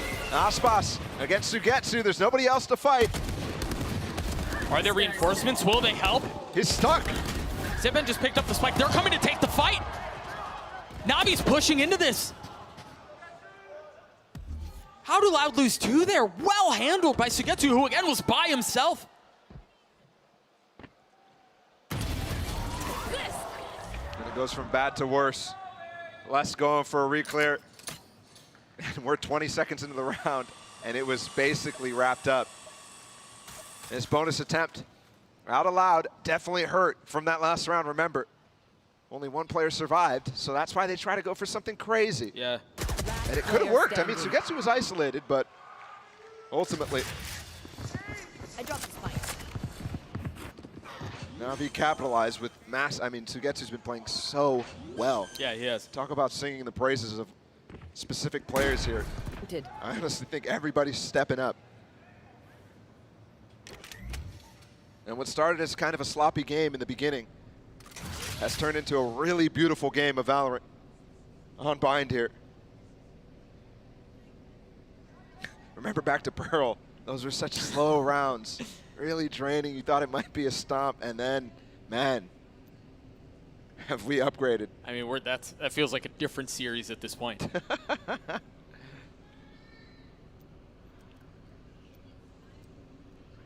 Well, we get a chance to check out the skin that Tui's chooses to play with. Is that the topic you choose? I mean, we've got plenty of time. Plenty of time.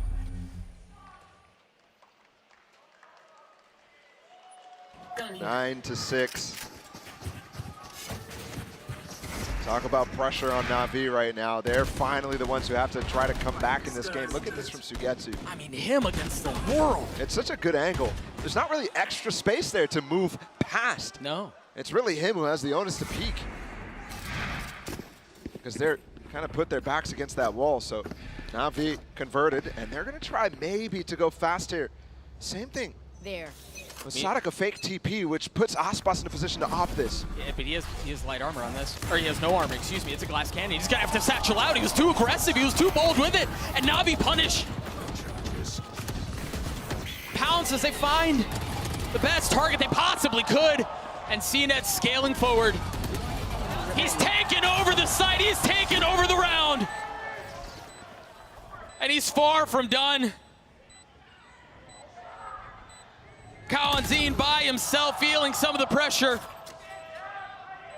Deals with the first and another situation where Loud desperately try to hang on to the only weapon that they have. What do you think of this skin? Low-key, I prefer the Prelude to Chaos, but that's just me. This is ridiculous. Counter punch after counter punch. And what looked like, now Loud could have gotten up to 10. Yeah. On that bonus. It was a very bold play. Oh, and they're now, running this time. Kawanzine holding on the last gun, which would be carried over in a very crucial way where we've seen hero rifles be so impactful. No molly! It just misses. Just barely, and the spam on the angle does not connect. Trying to keep hope alive here is the crowd for Loud. And the thing is, NAVI have broken their economy ever so slightly, so the staying power here is starting to falter. And there's some key things as well that you're looking at with CNET in that last round, for example, getting deep with that wall that we pointed out early. It's very unconventional. It doesn't give you that lurk access, or at least the same level of it, but it does allow you to flip that site, and that's what CNET did against Sadak back site there. Comfort for NAVI, as you wouldn't think they're down 2 rounds, given how this half is gone. They have full rifles. They've got money for days. They have 2 ults they can work with. Sugetsu and Angel are so close to getting theirs on 2. I mean, this very quickly could become an avalanche that overwhelms Loud.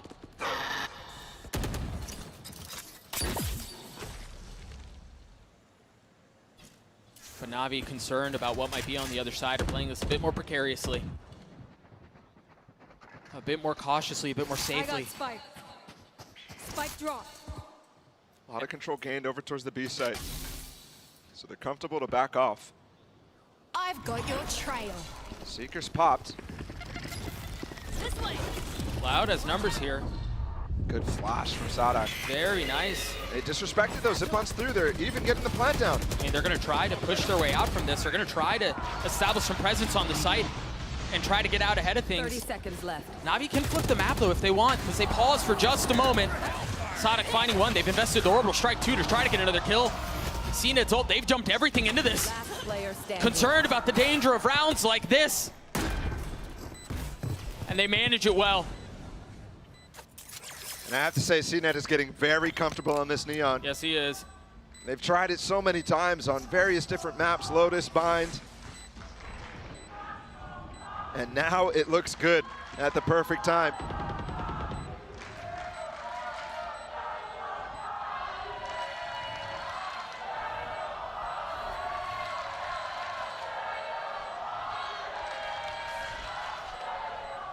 A dueling chorus of chants, cacophonous at that. We need something to take up what's been quiet from Loud in the last three. Us just waiting to go down. Me? No, yeah. Oh. Just goes down to Spike. For full money in the next. And it's down to one, Doug.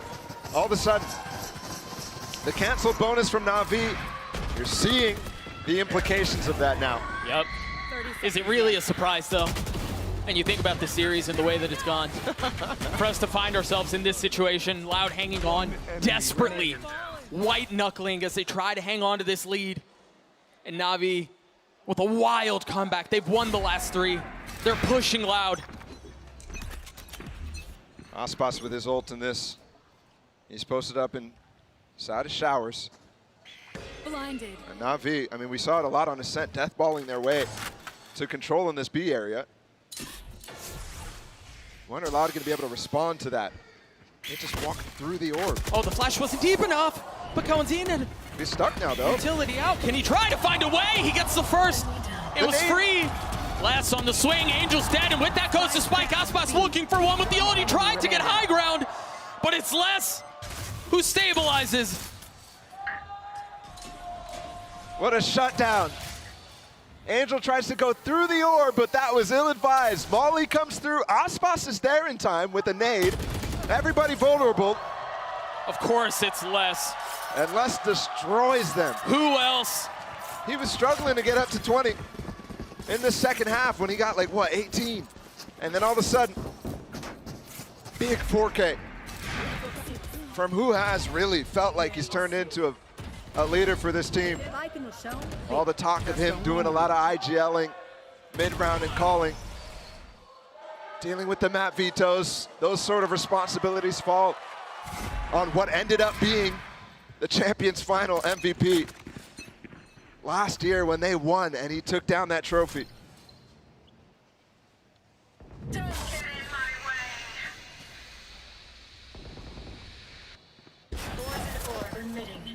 Got so many ults that they can work with here. You just see Les using his ult right off the destroyed. bat. Cowan still with Seekers. Seen with the op, though. He spotted both with that Trailblazer, both Aspas and Kalmanster and Sadak.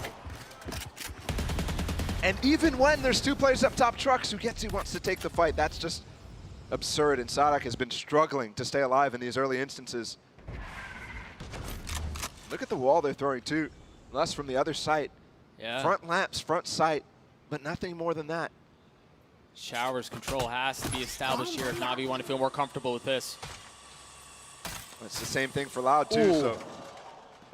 Could have gone around the corner, spotted Angel, and then all of a sudden there's a nade at your feet. Yeah. But they're going to try to hang on. Angel's timing on this is going to be everything. Attack side pit used. And the Seekers to counter, but there's really nothing that they can do to pounce behind this. Oh, what are those things doing? It's just Aspas on the site by himself. There's help from Coenzine. Yeah, sure. There's help from Tui, sure, and that's the biggest one. Sugetsu's way close here.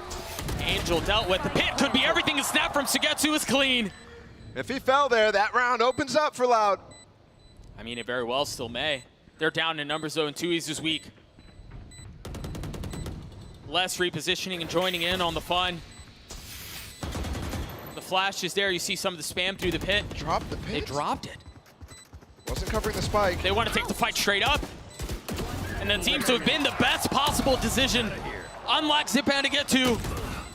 2 East falls. Navi get another. Only a brief moment for Loud to hang on to this lead, but it's back within 1. Of course it is. And again, this pick from Sugetsu onto Sadak is just crazy to me, given the fact that we had Aspas up top there as well. But the Trailblazers spotted both, so they both tried to fall off. Sadak not all the way.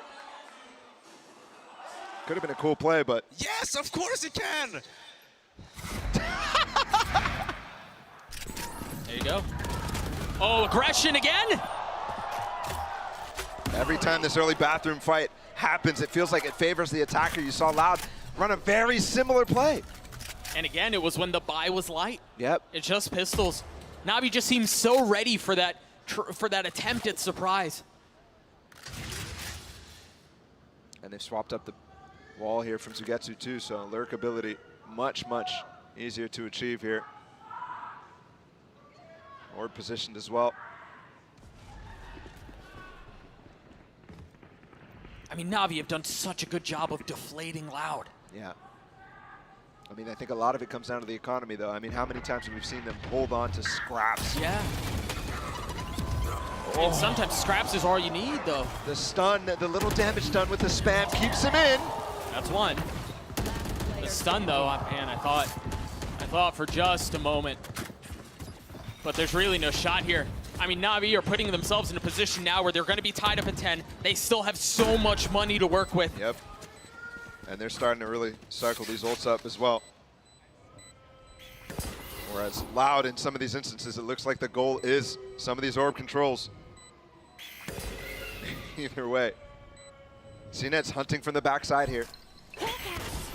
It's not that important to get this kill, but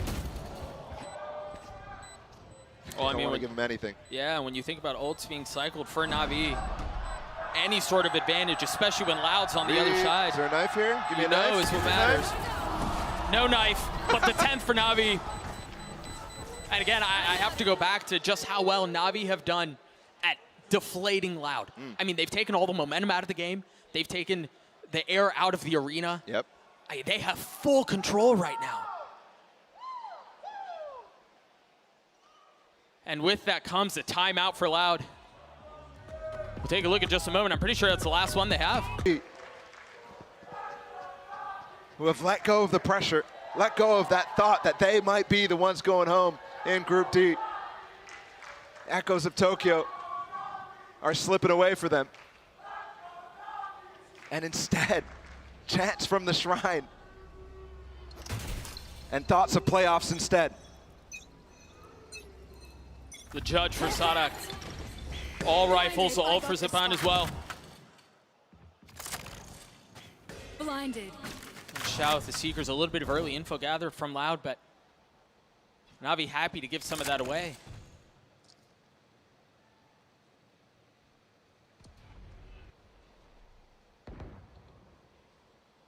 Silence on the map. And tension just mounts and mounts. No challenge down bathroom, no challenge anywhere. In fact, look at Loud's position. Playing delay here on B and playing back behind the Viper wall on A. Not even. Worried about peeking, worried about getting early information. They're giving it up and playing for retake. Sadak with the judge too in lamps. I mean, they've got to be careful on this because if a retake is the attempt, you've got a couple of players playing too close. This isn't working out for Navi. They're kind of stunning themselves, but Sadak arrived. Did he just I think he just ulted in, yeah. He ulted into the smoke. With the judge. Les still trying to hold him back as Les gets two.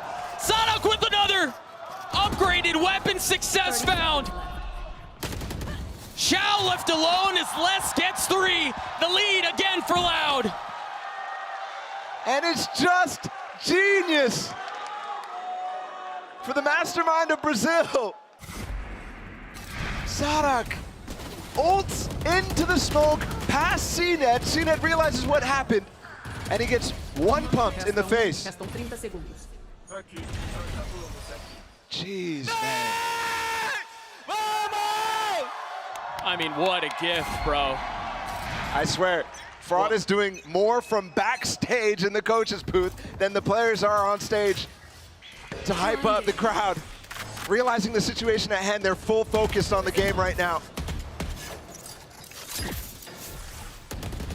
And Navi, all of a sudden, there's some shakiness here. Some very fast plays coming out on both sides of the map, but also feels like Sugetsu firing through that smoke. They're desperate to just find something. I think Sada's going to play with the judge the rest of the game here, guys. He found so much success with it previously, sure. You think about how money's handled too, it allows him a little bit more room to be able to buy for his teammates. Well, and just think about how many smokes are on the map on this defense. Yeah, exactly. It's actually really smart. And how frustrating it could be to face a judge. But I think on the other side, we have to consider that Navi have handled that so well up until this point. Yeah. Most of the time choosing the right site, so if he doesn't have that tool to TP back into the front. Ooh, count scene. Taking a little damage. Very risky to just run up jump spot like that. It seems like they're expecting to flood out from Hookah, and they may be right. That smoke, the molly at its feet. They're going to try to flood out onto the site if they can, but it's a bit labored. 3 players here. And now it starts to flow, and they've managed to get openings. They've managed to get the space that they're looking for. CNED gets 2. And there's not even a gun here for Sadak to pick up through the TP because they weren't challenging this space. Again, playing for delay. Really look to Aspas here. Oh.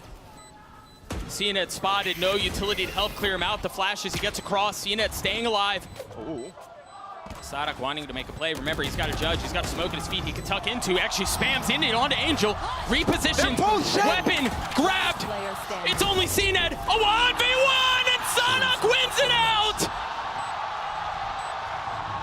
Leading from the front. Loud series point.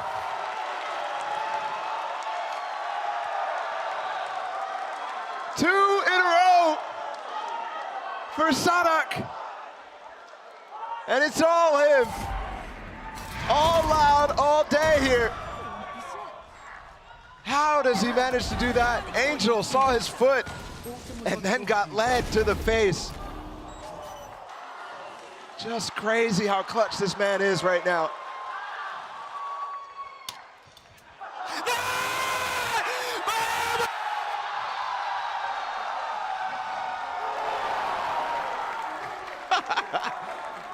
And they got to transition from screaming to strategy, to calm, to focus on what they're about to do after losing map 1, after being the first to be threatened with elimination, to now move forward here and move on to playoffs. But Bala, this is often the most difficult one to hit. When you think about it, you know, I've alluded to it a little bit, but it feels like 2 fighters who have gone now 15 rounds, who are both exhausted, who've reached the depths of their playbooks and are just looking for a little extra, whatever's left in the tank, to deliver a knockout blow. And Loud find themselves with a slight advantage.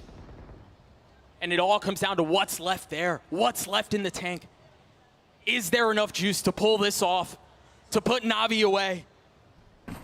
Think about how questions abounded. Doubts on their performance, on their form. Questions about the future for Loud. Who will stay, who will go?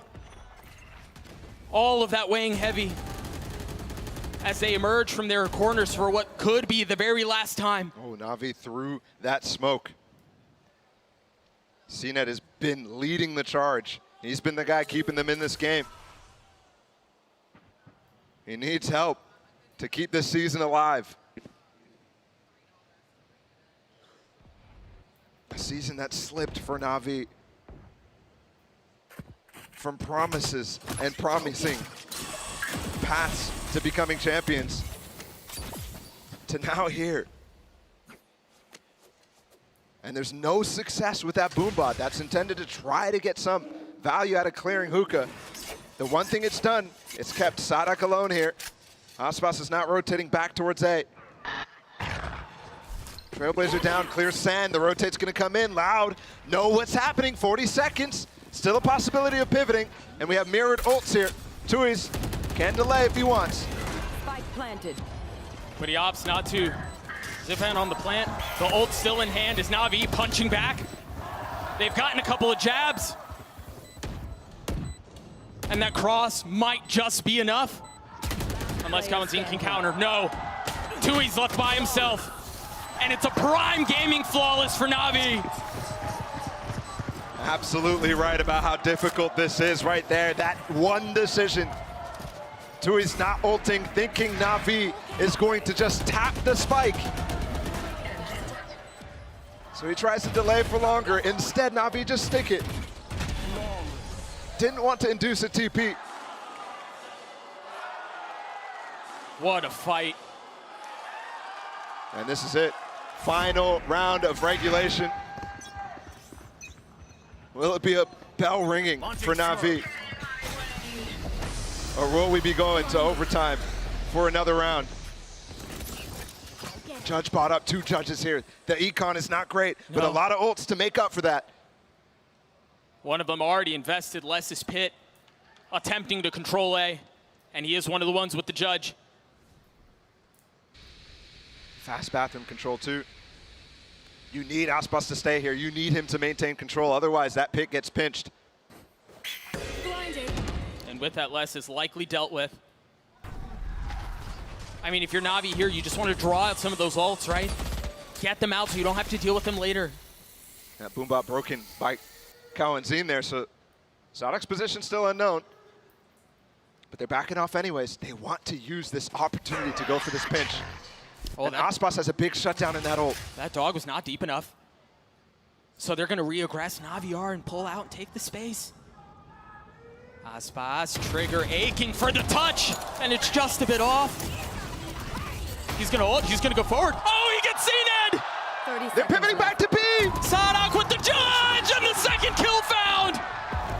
Is he going to try to ult out? Yeah, he's going to safety, he's going to elbow. Oh, but he stayed! The cancel! Sadok with the play! The savior for Loud!